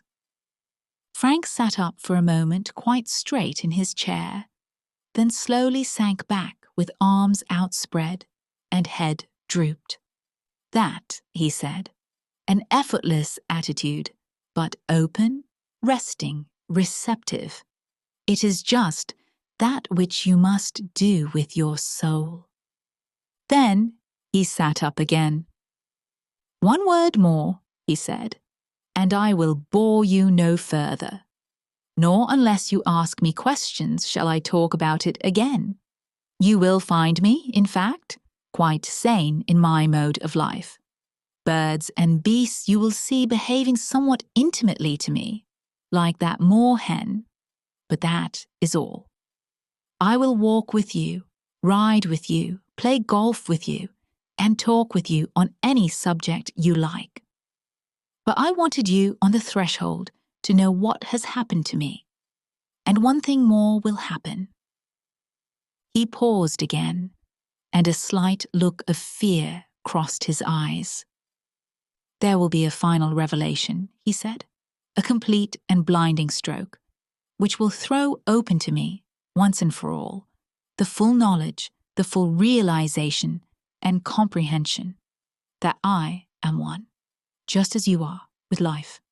In reality, there is no me, no you, no it. Everything is part of the one and only thing which is life. I know that is so. But the realization of it is not yet mine. But it will be. And on that day, so I take it, I shall see Pan. It may mean death, the death of my body, that is, But I don't care. It may mean immortal, eternal life lived here and now and forever. Then having gained that, my dear Darcy, I shall preach such a gospel of joy, showing myself as the living proof of the truth, that Puritanism, the dismal religion of sour faces, shall vanish like a breath of smoke and be dispersed and disappear in the sunlit air. But first, the full knowledge must be mine. Darcy watched his face narrowly. You are afraid of that moment, he said. Frank smiled at him. Quite true. You are quick to have seen that. But when it comes, I hope I shall not be afraid. For some little time there was silence. Then Darcy rose. You have bewitched me, you extraordinary boy, he said. You have been telling me a fairy story, and I find myself saying, promise me it is true. I promise you that, said the other. And I know I shan't sleep, added Darcy. Frank looked at him with a sort of mild wonder, as if he scarcely understood. Well, what does that matter? He said. I assure you it does. I am wretched unless I sleep. Of course I can make you sleep if I want, said Frank in a rather bored voice. Well, do. Very good. Go to bed. I'll come upstairs in 10 minutes. Frank busied himself for a little after the other had gone, moving the table back under the awning of the veranda and quenching the lamp. Then he went with his quick, silent tread upstairs and into Darcy's room. The latter was already in bed, but very wide-eyed and wakeful, and Frank, with an amused smile of indulgence, as for a fretful child, sat down on the edge of the bed. Look at me, he said, and Darcy looked. The birds are sleeping in the brake, said Frank softly, and the winds are asleep. The sea sleeps, and the tides are but the heaving of its breast. The stars swing slow, rocked in the great cradle of the heavens, and— He stopped suddenly, gently blew out Darcy's candle, and left him sleeping. Morning brought to Darcy a flood of hard common sense, as clear and crisp as the sunshine that filled his room. Slowly as he woke, he gathered together the broken threads of the memories of the evening which had ended, so he told himself, in a trick of common hypnotism. That accounted for it all. The whole strange talk he had had was under a spell of suggestion from the extraordinary, vivid boy who had once been a man. All his own excitement, his acceptance of the incredible, had been merely the effect of a stronger, more potent will imposed on his own. How strong that will was he guessed from his own instantaneous obedience to Frank's suggestion of sleep. And armed with impenetrable common sense, he came down to breakfast. Frank had already begun, and was consuming a large plateful of porridge and milk with the most prosaic and healthy appetite. Slept well? He asked. Yes, of course. Where did you learn hypnotism? By the side of the river. You talked an amazing quantity of nonsense last night, remarked Darcy, in a voice prickly with reason. Rather, I felt quite giddy. Look, I remembered to order a dreadful daily paper for you. You can read about money markets or politics or cricket matches. Darcy looked at him closely. In the morning light, Frank looked even fresher, younger, more vital than he had done the night before. And the sight of him somehow dinted Darcy's armour of common sense. You are the most extraordinary fellow I ever saw, he said. I want to ask you some more questions." "Ask away," said Frank. For the next day or two, Darcy plied his friend with many questions, objections, and criticisms on the theory of life, and gradually got out of him a coherent and complete account of his experience. In brief, then, Frank believed that, by lying naked, as he put it, to the force which controls the passage of the stars, the breaking of a wave, the budding of a tree, the love of a youth and maiden, he had succeeded in a way hitherto undreamed of in possessing himself of the essential principle of life. Day by day, so he thought, he was getting nearer to, and in closer union with the great power itself, which caused all life to be, the spirit of nature, of force, or the spirit of God. For himself, he confessed to what others would call paganism. It was sufficient for him that there existed a principle of life. He did not worship it, he did not pray to it, he did not praise it. Some of it existed in all human beings, just as it existed in trees and animals. To realize and make living to himself the fact that it was all one was his sole aim and object. Here, perhaps, Darcy would put in a word of warning. "Take care," he said. "To see Pan meant death, did it not?" Frank's eyebrows would rise at this. "What does that matter?" he said. "True, the Greeks were always right, and they said so. But there is another possibility. For the nearer I get to it, the more living, the more vital and young I become. What then do you expect the final revelation will do for you?" "I have told you," said he, "it will make me immortal." But it was not so much from speech and argument that Darcy grew to grasp his friend's conception as from the ordinary conduct of his life. They were passing, for instance, one morning down the village street, when an old woman, very bent and decrepit, but with an extraordinary cheerfulness of face, hobbled out from her cottage. Frank instantly stopped when he saw her. "You old darling! How goes it all?" he said. But she did not answer. Her dim old eyes were riveted on his face. She seemed to drink in like a thirsty creature the beautiful radiance which shone there.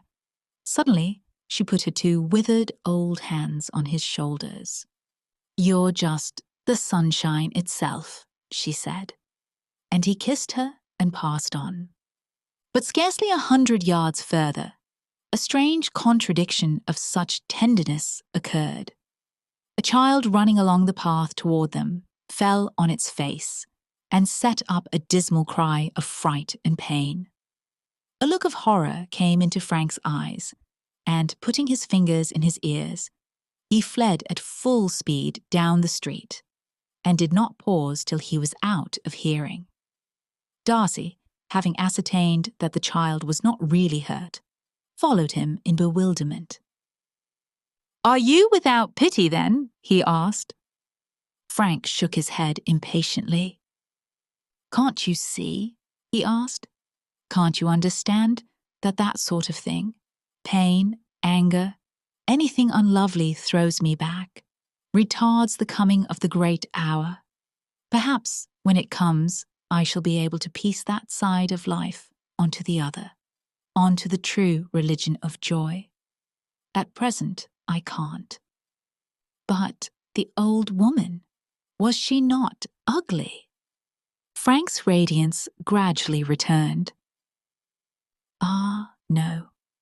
She was like me. She longed for joy, and knew it when she saw it, the old darling. Another question suggested itself. "Then what about Christianity?" asked Darcy. "I can't accept it. I can't believe in any creed of which the central doctrine is that God, who is joy, should have had to suffer. Perhaps it was so, in some inscrutable way, I believe it may have been so, but I don't understand how it was possible. So I leave it alone. My affair is joy." They had come to the weir above the village, and the thunder of riotous cool water was heavy in the air. Trees dipped into the translucent stream with slender trailing branches, and the meadow where they stood was starred with midsummer blossomings. Larks shot up caroling into the crystal dome of blue, and 1,000 voices of June sang round them. Frank, bareheaded as was his wont, with his coat slung over his arm and his shirt sleeves rolled up above the elbow, stood there like some beautiful wild animal, with eyes half shut and mouth half open, drinking in the scented warmth of the air.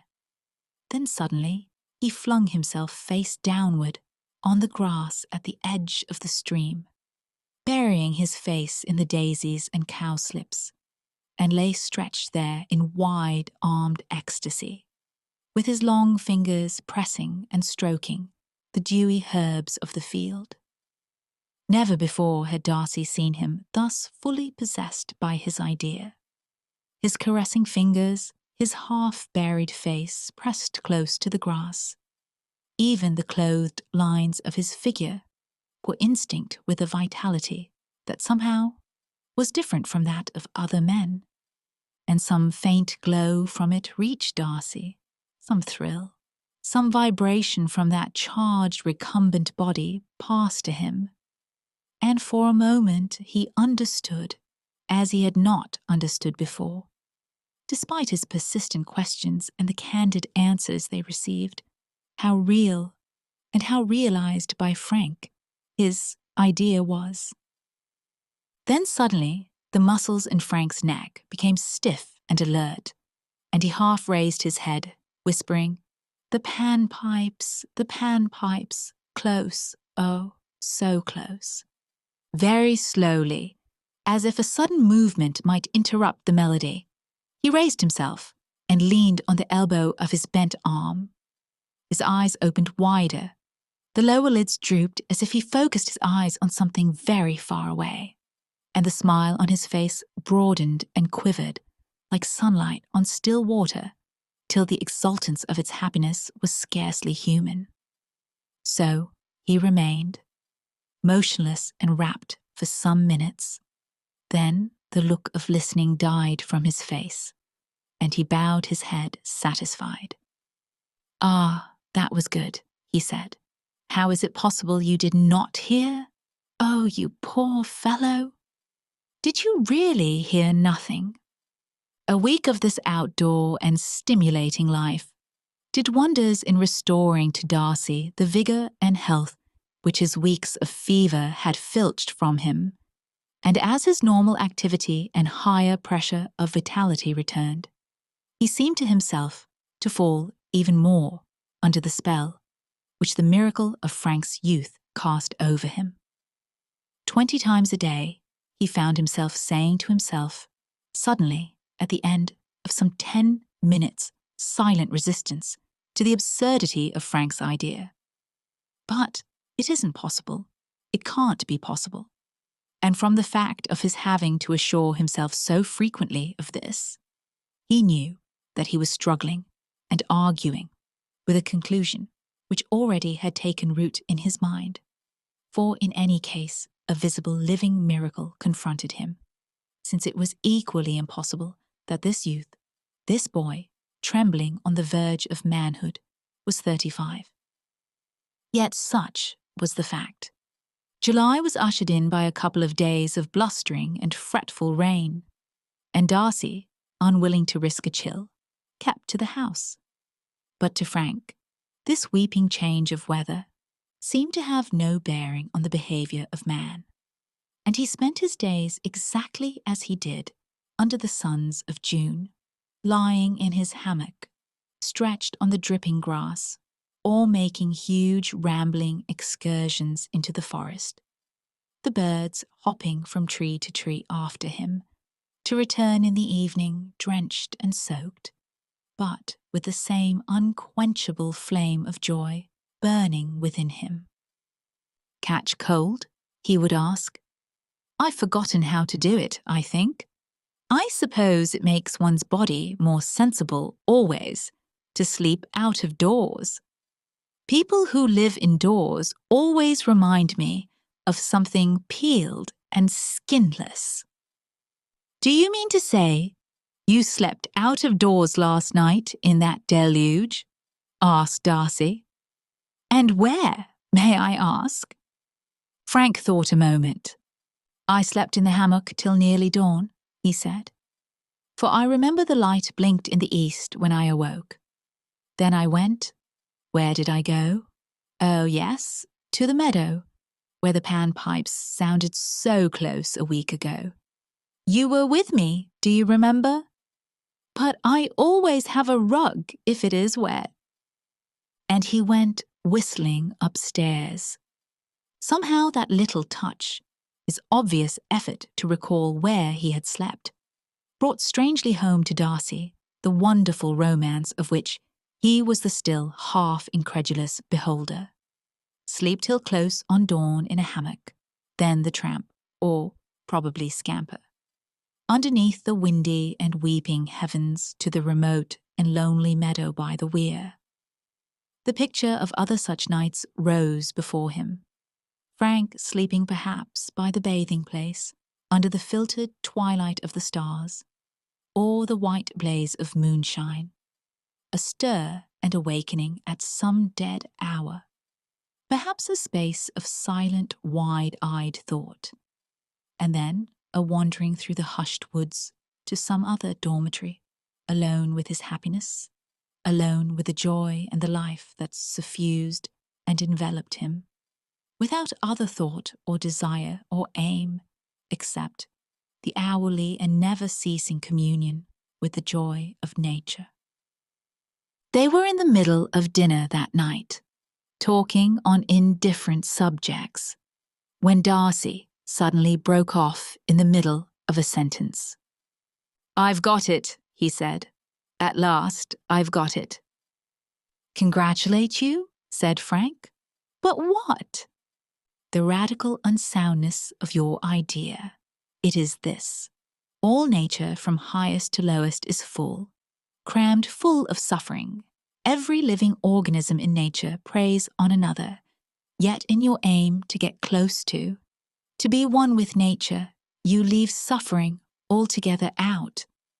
You run away from it, you refuse to recognize it, and you are waiting, you say, for the final revelation." Frank's brow clouded slightly. "Well," he asked rather wearily, "cannot you guess then when the final revelation will be? In joy you are supreme, I grant you that. I did not know a man could be so master of it. You have learned perhaps practically all that nature can teach. And if, as you think, the final revelation is coming to you, it will be the revelation of horror, suffering, death, pain in all its hideous forms. Suffering does exist. You hate it and fear it." Frank held up his hand. "Stop. Let me think," he said. There was silence for a long minute. "That never struck me," he said at length. "It is possible that what you suggest is true. Does the sight of Pan mean that, do you think? Is it that nature, take it all together, suffers horribly, suffers to a hideous, inconceivable extent? Shall I be shown all the suffering?" He got up and came round to where Darcy sat. "If it is so, so be it," he said. "Because, my dear fellow, I am near, so splendidly near to the final revelation. Today the pipes have sounded almost without pause. I have even heard the rustle in the bushes, I believe, of Pan's coming.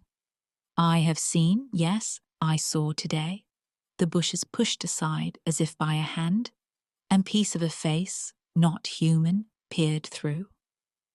But I was not frightened, at least I did not run away this time." He took a turn up to the window and back again. "Yes, there is suffering all through," he said, "and I have left it all out of my search. Perhaps, as you say, the revelation will be that, and in that case, it will be goodbye. I have gone on one line. I shall have gone too far along one road without having explored the other. But I can't go back now. I wouldn't if I could. Not a step would I retrace. In any case, whatever the revelation is, it will be God. I'm sure of that." The rainy weather soon passed, and with the return of the sun, Darcy again joined Frank in long, rambling days. It grew extraordinarily hotter, and with the fresh bursting of life after the rain, Frank's vitality seemed to blaze higher and higher. Then, as is the habit of the English weather, one evening clouds began to bank themselves up in the west. The sun went down in a glare of coppery thunder wrack, and the whole earth broiling under an unspeakable oppression and sultriness, paused and panted for the storm. After sunset, the remote fires of lightning began to wink and flicker on the horizon. But when bedtime came, the storm seemed to have moved no nearer, though a very low, unceasing noise of thunder was audible. Weary and oppressed by the stress of the day, Darcy fell at once into a heavy, uncomforting sleep. He woke suddenly into full consciousness, with the din of some appalling explosion of thunder in his ears, and sat up in bed with racing heart. Then for a moment, as he recovered himself from the panic land which lies between sleeping and waking, there was silence, except for the steady hissing of rain on the shrubs outside his window. But suddenly, that silence was shattered and shredded into fragments by a scream from somewhere close at hand outside in the black garden, a scream of supreme and despairing terror. Again and once again it shrilled up, and then a babble of awful words was interjected. A quivering, sobbing voice that he knew said, "My God! Oh, my God! Oh, Christ!" And then followed a little mocking, bleating laugh. Then was silence again. Only the rain hissed on the shrubs. All this was but the affair of a moment, and without pause either to put on clothes or light a candle, Darcy was already fumbling at his door handle. Even as he opened it, he met a terror-stricken face outside, that of the manservant who carried a light. "Did you hear?" he asked. The man's face was bleached to a dull, shining whiteness. "Yes, sir," he said. It was the master's voice. Together they hurried down the stairs and through the dining room, where an orderly table for breakfast had already been laid, and out onto the terrace. The rain for the moment had been utterly stayed, as if the tap of the heavens had been turned off, and under the lowering black sky, not quite dark, since the moon rode somewhere serene behind the conglomerated thunder clouds, Darcy stumbled into the garden, followed by the servant with the candle. The monstrous leaping shadow of himself was cast before him on the lawn. Lost in wandering odours of rose and lily and damp earth were thick about him, but more pungent was some sharp and acrid smell that suddenly reminded him of a certain chalet in which he had once taken refuge in the Alps. In the blackness of the hazy light from the sky and the vague tossing of the candle behind him, he saw that the hammock in which Frank so often lay was tenanted. A gleam of white shirt was there, as if a man sitting up in it, but across that there was an obscure, dark shadow. And as he approached, the acrid odour grew more intense. He was now only some few yards away, when suddenly The black shadow seemed to jump into the air, then came down with tappings of hard hooves on the brick path that ran down the pergola, and with frolicsome skippings galloped off into the bushes. When that was gone, Darcy could see quite clearly that a shirted figure sat up in the hammock. For one moment, from sheer terror of the unseen, he hung on his step, and the servant joining him, they walked together to the hammock. It was Frank. He was in shirt and trousers only, and he sat up with braced arms. For 1/2 second, he stared at them, his face a mask of horrible, contorted terror. His upper lip was drawn back so that the gums of the teeth appeared, and his eyes were focused not on the two who approached him, but on something quite close to him. His nostrils were widely expanded, as if he panted for breath, and terror incarnate and repulsion and deathly anguish ruled dreadful lines on his smooth cheeks and forehead. Then, even as they looked, the body sank backward, and the ropes of the hammock wheezed and strained. Darcy lifted him out and carried him indoors. Once he thought there was a faint, convulsive stir of the limbs that lay with so dead a weight in his arms, but when they got inside, there was no trace of life. But the look of supreme terror and agony of fear had gone from his face. A boy tired with play, but still smiling in his sleep, was the burden he laid on the floor. His eyes closed, and the beautiful mouth lay in smiling curves, even as when a few mornings ago, in the meadow by the weir, it had quivered to the music of the unheard melody of Pan's pipes. Then they looked further. Frank had come back from his bath before dinner that night, in his usual costume of shirt and trousers only. He had not dressed, and during dinner, so Darcy remembered, he had rolled up the sleeves of his shirt to above the elbow.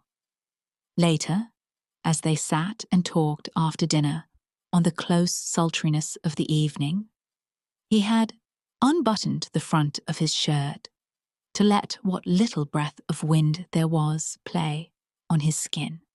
The sleeves were rolled up now, the front of the shirt was unbuttoned, and on his arms and on the brown skin of his chest were strange discolorations which grew momently more clear and defined, till they saw that the marks were pointed prints, as if caused by the hooves of some monstrous goat that had leaped and stamped upon him.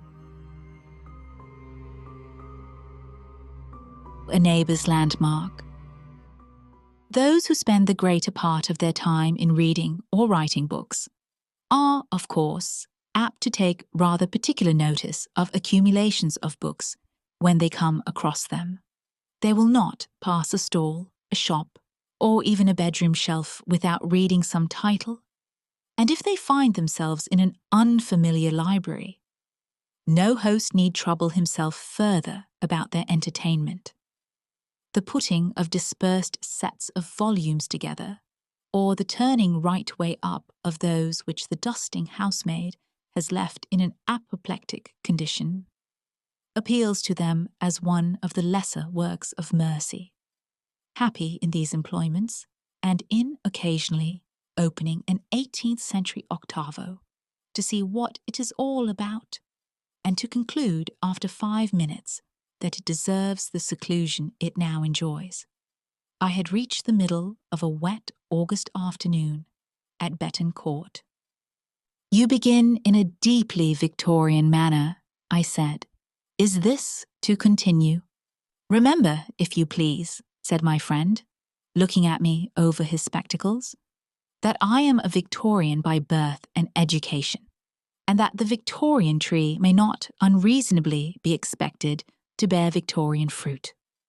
Further, remember that an immense quantity of clever and thoughtful rubbish is now being written about the Victorian age. Now," he went on, laying his papers on his knee. That article, The Stricken Years, in the Times Literary Supplement the other day, Abel? Of course it is Abel, but, oh, my soul and body, do just hand it over here, will you? It's on the table by you. I thought you were to read me something you had written, I said, without moving. But, of course. Yes, I know, he said. Very well, then, I'll do that first. But I should like to show you afterwards what I mean. However, and he lifted the sheets of paper and adjusted his spectacles. At Betancourt, where, generations back, 2 country house libraries had been fused together, and no descendant of either stock had ever faced the task of picking them over or getting rid of duplicates. Now I am not setting out to tell of rarities I may have discovered, of Shakespeare quartos bound up in volumes of political tracts, or anything of that kind, but of an experience which befell me in the course of my search. An experience which I cannot either explain away or fit into the scheme of my ordinary life. It was, I said, a wet August afternoon, rather windy, rather warm. Outside the window, great trees were stirring and weeping. Between them were stretches of green and yellow country, for the court stands high on a hillside, and blue hills far off, veiled with rain. Up above was a very restless and hopeless movement of low clouds travelling northwest. I had suspended my work, if you call it work, for some minutes to stand at the window and look at these things, and at the greenhouse roof on the right, with the water sliding off it, and the church tower that rose behind that. It was all in favour of my going steadily on. No likelihood of a clearing up for hours to come. I, therefore, returned to the shelves, lifted out a set of 8 or 9 volumes, lettered tracts, and conveyed them to the table for closer examination. They were, for the most part, of the reign of Anne. There was a good deal of the late peace, the late war, the conduct of the Allies. There were also letters to a convocation man, sermons preached at St. Michael's, Queen Hythe, inquiries into a late charge of the right, Reverend the Lord Bishop of Winchester, or more probably Winton, to his clergy, things all very lively once, and indeed still keeping so much of the old sting that I was tempted to betake myself into an armchair in the window and give them more time than I had intended. Besides, I was somewhat tired by the day. The church clock struck 4, and it really was 4, for in 1889 there was no saving of daylight. So I settled myself, and first I glanced over some of the war pamphlets and pleased myself by trying to pick out Swift, by his style, from among the undistinguished. But the war pamphlets needed more knowledge of the geography of the Low Countries than I had. I turned to the church and read several pages of what the Dean of Canterbury said to the Society for Promoting Christian Knowledge on the occasion of their anniversary meeting in 1711. When I turned over to a letter from a beneficed clergyman in the country to the Bishop of C. R., I was becoming languid, and I gazed for some moments at the following sentence without surprise. This abuse, for I think myself justified in calling it by that name, is one which I am persuaded your lordship would, if 'twere known to you, exert your utmost efforts to do away. But I am also persuaded that you know no more of its existence than, in the words of the country song, that which walks in Betton Wood knows why it walks or why it cries. Then indeed I did sit up in my chair and run my finger along the lines to make sure that I had read them right. There was no mistake. Nothing more was to be gathered from the rest of the pamphlet. The next paragraph definitely changed the subject. But I have said enough upon this topic, were its opening words.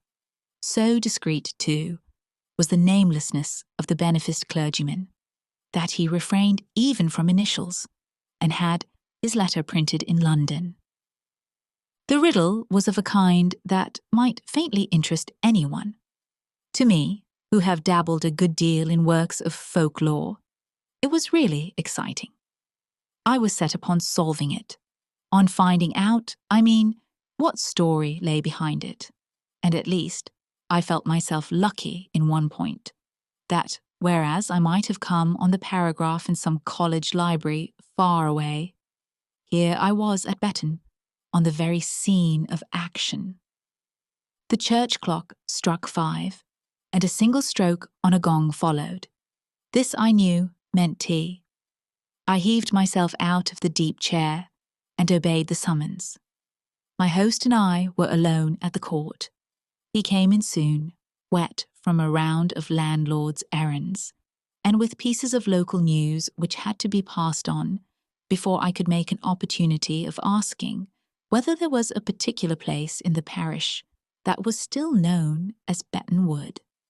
Betton Wood, he said, was a short mile away, just on the crest of Betton Hill, and my father stubbed up the last bit of it when it paid better to grow corn than scrub oaks.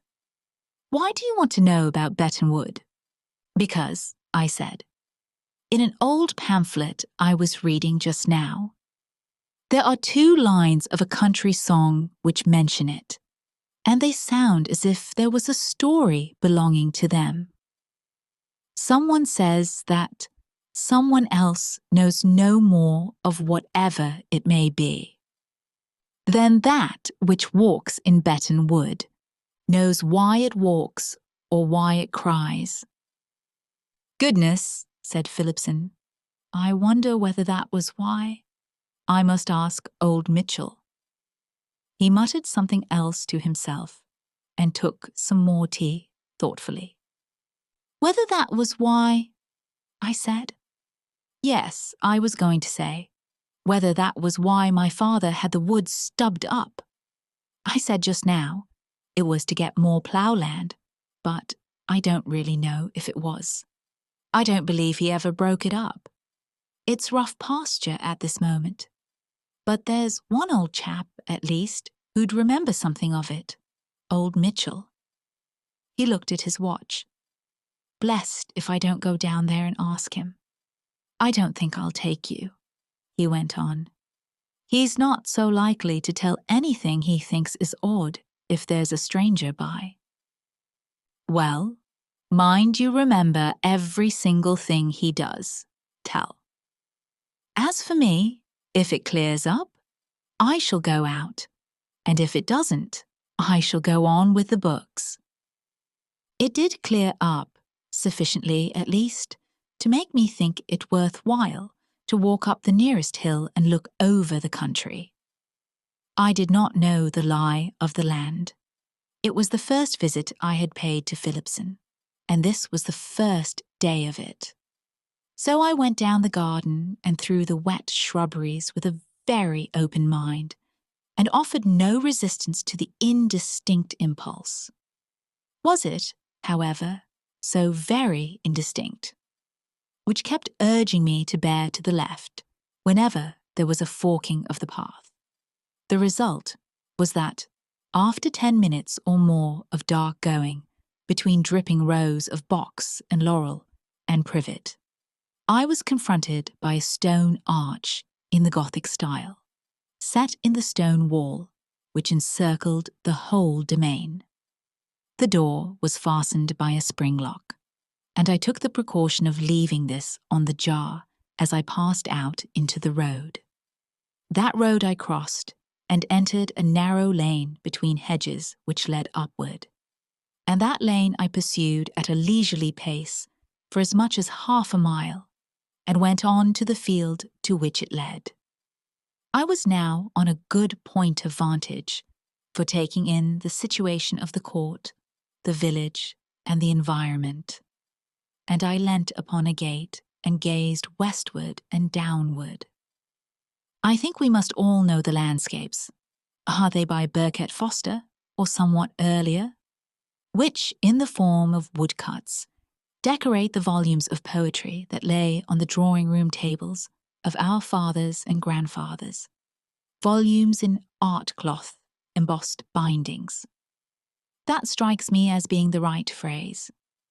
I confess myself an admirer of them, and especially of those which show the peasant leaning over a gate in a hedge and surveying, at the bottom of a downward slope, the village church spire, embosomed amid venerable trees, and a fertile plain intersected by hedgerows and bounded by distant hills, behind which the orb of day is sinking, or, it may be rising, amid level clouds illumined by his dying or nascent ray.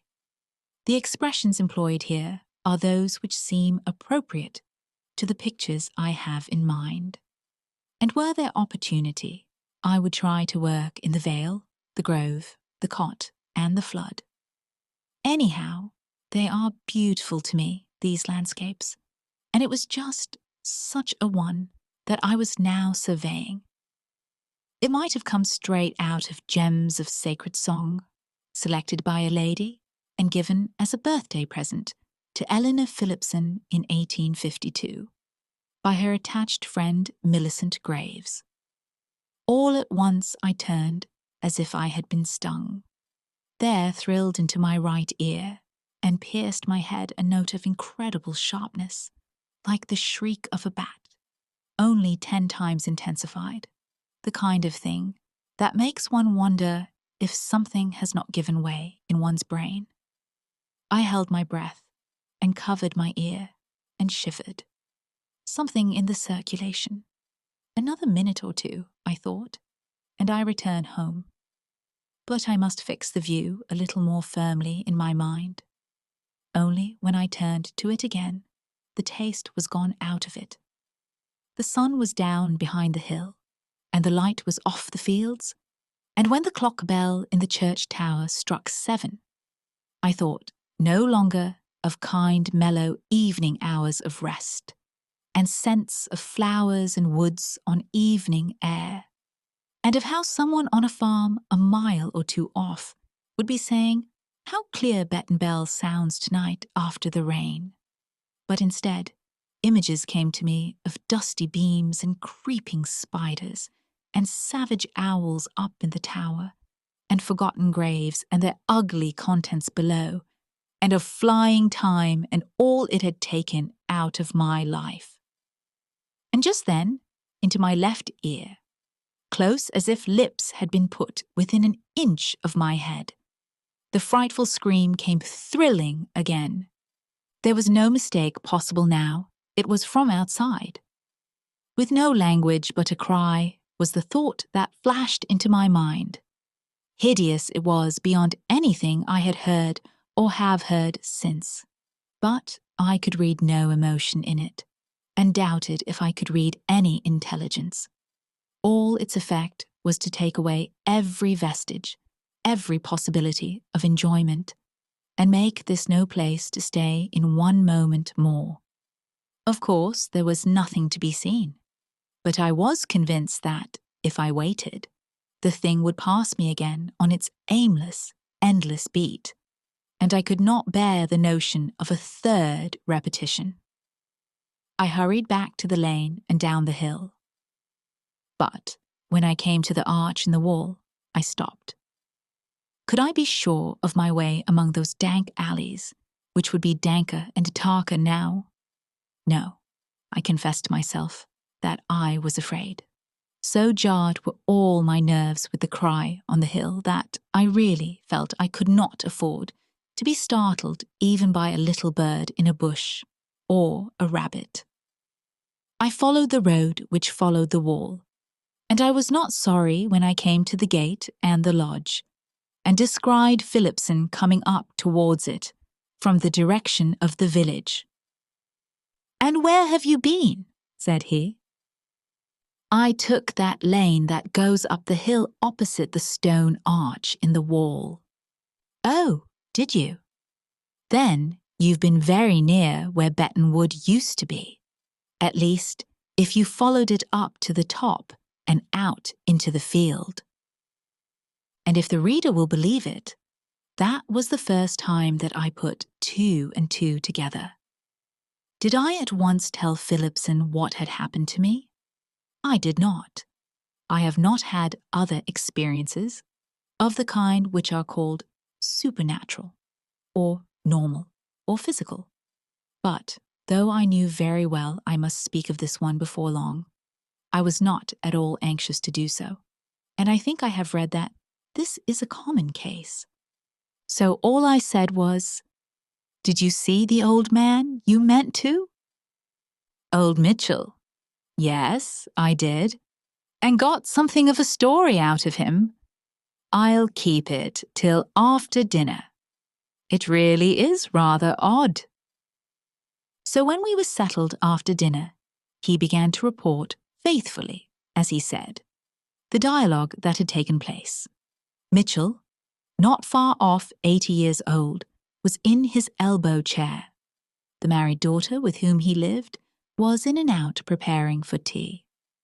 After the usual salutations, "Mitchell, I want you to tell me something about the wood." "What wood's that, Master Reginald?" "Betton Wood. Do you remember it?"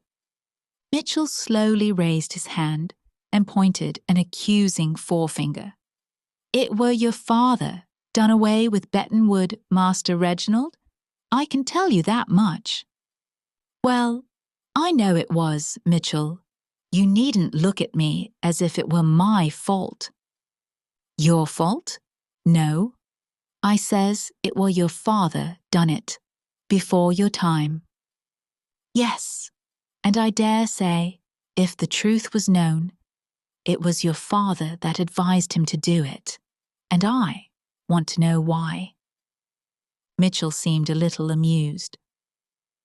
"Well," he said, "my father were woodman to your father and your grandfather before him, and if he didn't know what belonged to his business, he'd oughter done.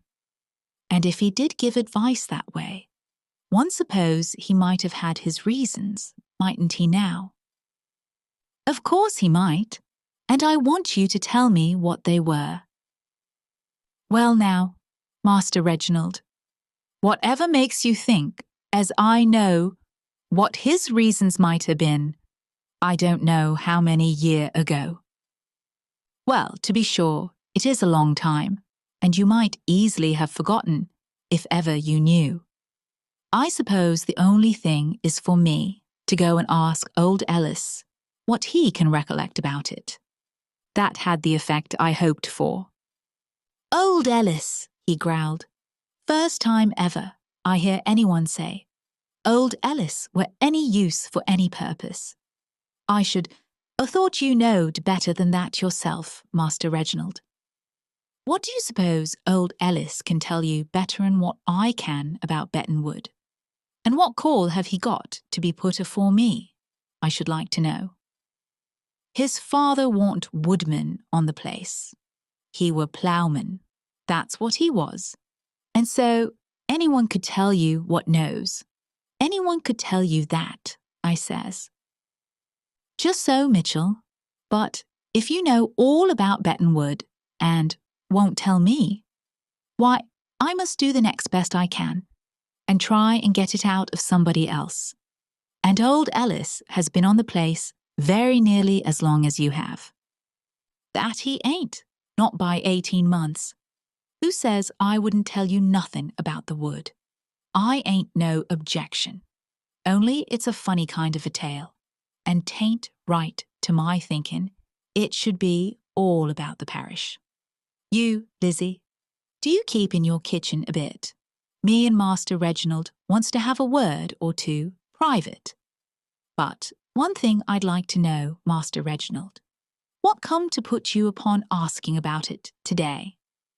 Oh, well, I happened to hear of an old saying about something that walks in Betton Wood, and I wondered if that had anything to do with its being cleared away. That's all. Well, you was in the right, Master Reginald, however you come to hear of it, and I believe I can tell you the rights of it better than anyone in this parish, let alone old Ellis. You see, it came about this way, that the shortest road to Allen's farm laid through the wood, and when we was little, my poor mother, she used to go so many times in the week to the farm to fetch a quart of milk, because Mr. Allen, what had the farm then under your father? He was a good man, and anyone that had a young family to bring up, he was willing to allow 'em so much in the week. But never you mind about that now.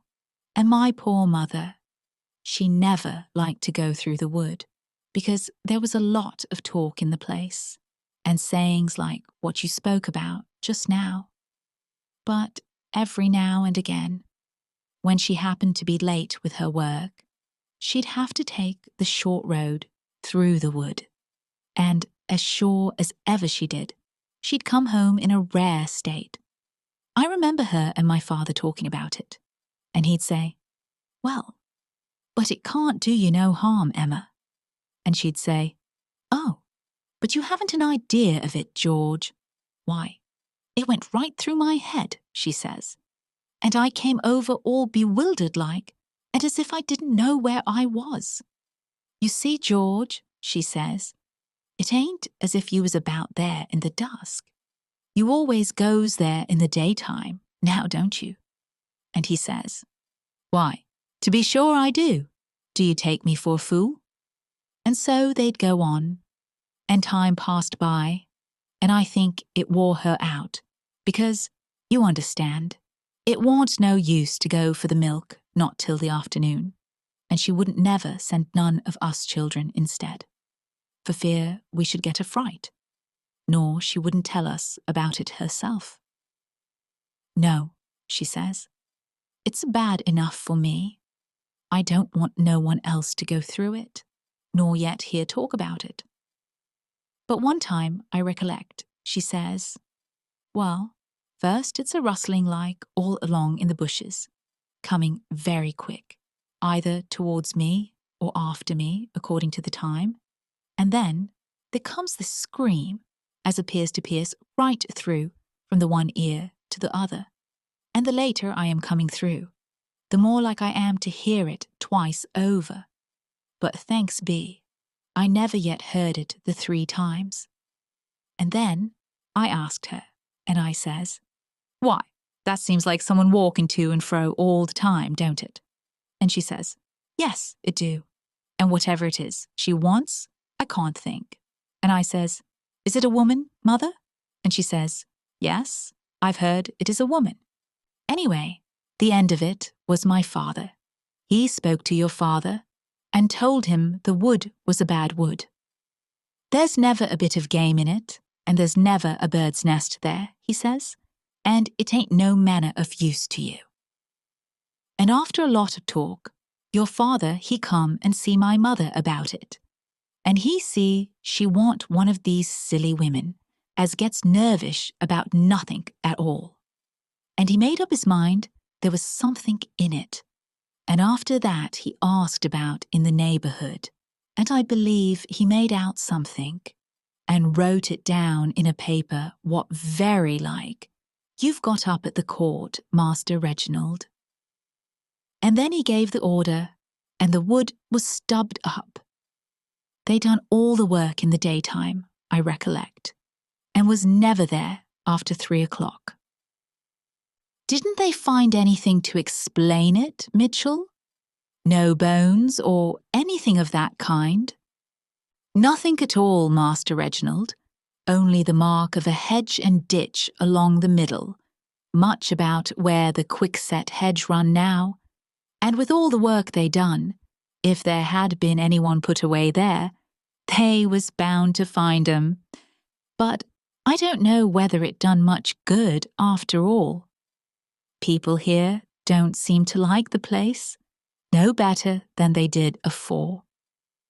That's about what I got out of Mitchell, said Phillipson, and as far as any explanation goes, it leaves us very much where we were.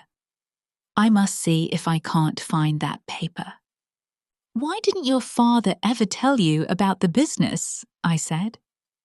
He died before I went to school, you know, and I imagine he didn't want to frighten us children by any such story.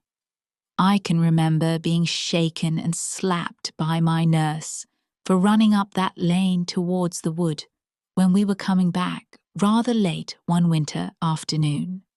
But in the daytime, no one interfered with our going into the wood if we wanted to. Only we never did want. I said. And then, do you think you'll be able to find that paper that your father wrote? Yes, he said. I do. I expect it's no. Further away than that cupboard behind you, there's a bundle or two of things specially put aside, most of which I've looked through at various times. And I know there's one envelope labelled Bettonwood, but as there was no Bettonwood anymore, I never thought it would be worthwhile to open it, and I never have. We'll do it now, though. Before you do, I said. I was still reluctant, but I thought this was perhaps the moment for my disclosure. I'd better tell you I think Mitchell was right when he doubted if clearing away the wood had put things straight. And I gave the account you have heard already. I need not say Phillipson was interested. Still there? He said. It's amazing. Look here, will you come out there with me now and see what happens? I will do no such thing, I said. And if you knew the feeling, you'd be glad to walk 10 miles in the opposite direction. Don't talk of it. Open your envelope and let's hear what your father made out. He did so, and read me the 3 or 4 pages of jottings which it contained. At the top was written a motto from Scott's Glenfinlas, which seemed to me well chosen. Where walks, they say, the shrieking ghost. Then there were notes of his talk with Mitchell's mother, from which I extract only this much. I asked her if she never thought she saw anything to account for the sounds she heard. She told me, no more than once, on the darkest evening she ever came through the wood. And then she seemed forced to look behind her as the rustling came in the bushes, and she thought she saw something all in tatters, with the 2 arms held out in front of it, coming on very fast. And at that, she ran for the stile, and tore her gown all to flinders getting over it. Then he had gone to 2 other people whom he found very shy of talking. They seemed to think, among other things, that it reflected discredit on the parish. However, one, Mrs. Emma Frost, was prevailed upon to repeat what her mother had told her. They say it was a lady of title that married twice over, and her first husband went by the name of Brown, or it might have been Brian. Yes, there were Bryans at the court before it came into our family, Phillipson put in, and she removed her neighbour's landmark. Leastways she took in a fair piece of the best pasture in Betton parish, what belonged by rights to 2 children, as hadn't no one to speak for them. And they say years after she went from bad to worse, and made out false papers to gain thousands of pounds up in London, and at last they was proved in law to be false, and she would have been tried and put to death very like, only she escaped away for the time. But no one can't avoid the curse that's laid on them, that removes the landmark, and so we take it she can't leave Betton before someone take and put it right again. At the end of the paper, there was a note to this effect: I regret that I cannot find any clue to previous owners of the fields adjoining the wood. I do not hesitate to say that if I could discover their representatives, I should do my best to indemnify them for the wrong done to them in years now long past. For it is undeniable that the wood is very curiously disturbed in the manner described by the people of the place. In my present ignorance alike of the extent of the land wrongly appropriated and of the rightful owners, I am reduced to keeping a separate note of the profits derived from this part of the estate, and my custom has been to apply the sum that would represent the annual yield of about 5 acres to the common benefit of the parish and to charitable uses, and I hope that those who succeed me may see fit to continue this practice. So much for the elder Mr. Phillipson's paper. To those who, like myself, are readers of the state trials, it will have gone far to illuminate the situation. They will remember how between the years 1678 and 1684, the Lady Ivy, formerly Theodosia Bryan, was alternately plaintiff and defendant in a series of trials in which she was trying to establish a claim against the Dean and Chapter of St. Paul's for a considerable and very valuable tract of land in Shadwell. How in the last of those trials, presided over by L.C.J. Jeffreys, it was proved up to the hilt that the deeds upon which she based her claim were forgeries executed under her orders, and how, after an information for perjury and forgery was issued against her, she disappeared completely, so completely, indeed, that no expert has ever been able to tell me what became of her. Does not the story I have told suggest that she may still be heard of on the scene of one of her earlier and more successful exploits? That, said my friend, as he folded up his papers, is a very faithful record of my one extraordinary experience. And now? But I had so many questions to ask him, as for instance, whether his friend had found the proper owner of the land, whether he had done anything about the hedge, whether the sounds were ever heard now, what was the exact title and date of his pamphlet, etc., etc., that bedtime came and passed without his having an opportunity to revert to the literary supplement of the times. The woods have always held more than trees. They have kept old fears alive, preserved forgotten legends, and inspired some of the most haunting stories ever written. I hope you've enjoyed this journey through the weird woods. If you did, there are many more forgotten ghost stories waiting to be rediscovered here on the Old Ink Society. Until next time, sleep well, and if you ever hear a whisper in the woods, don't be too certain it's only the wind.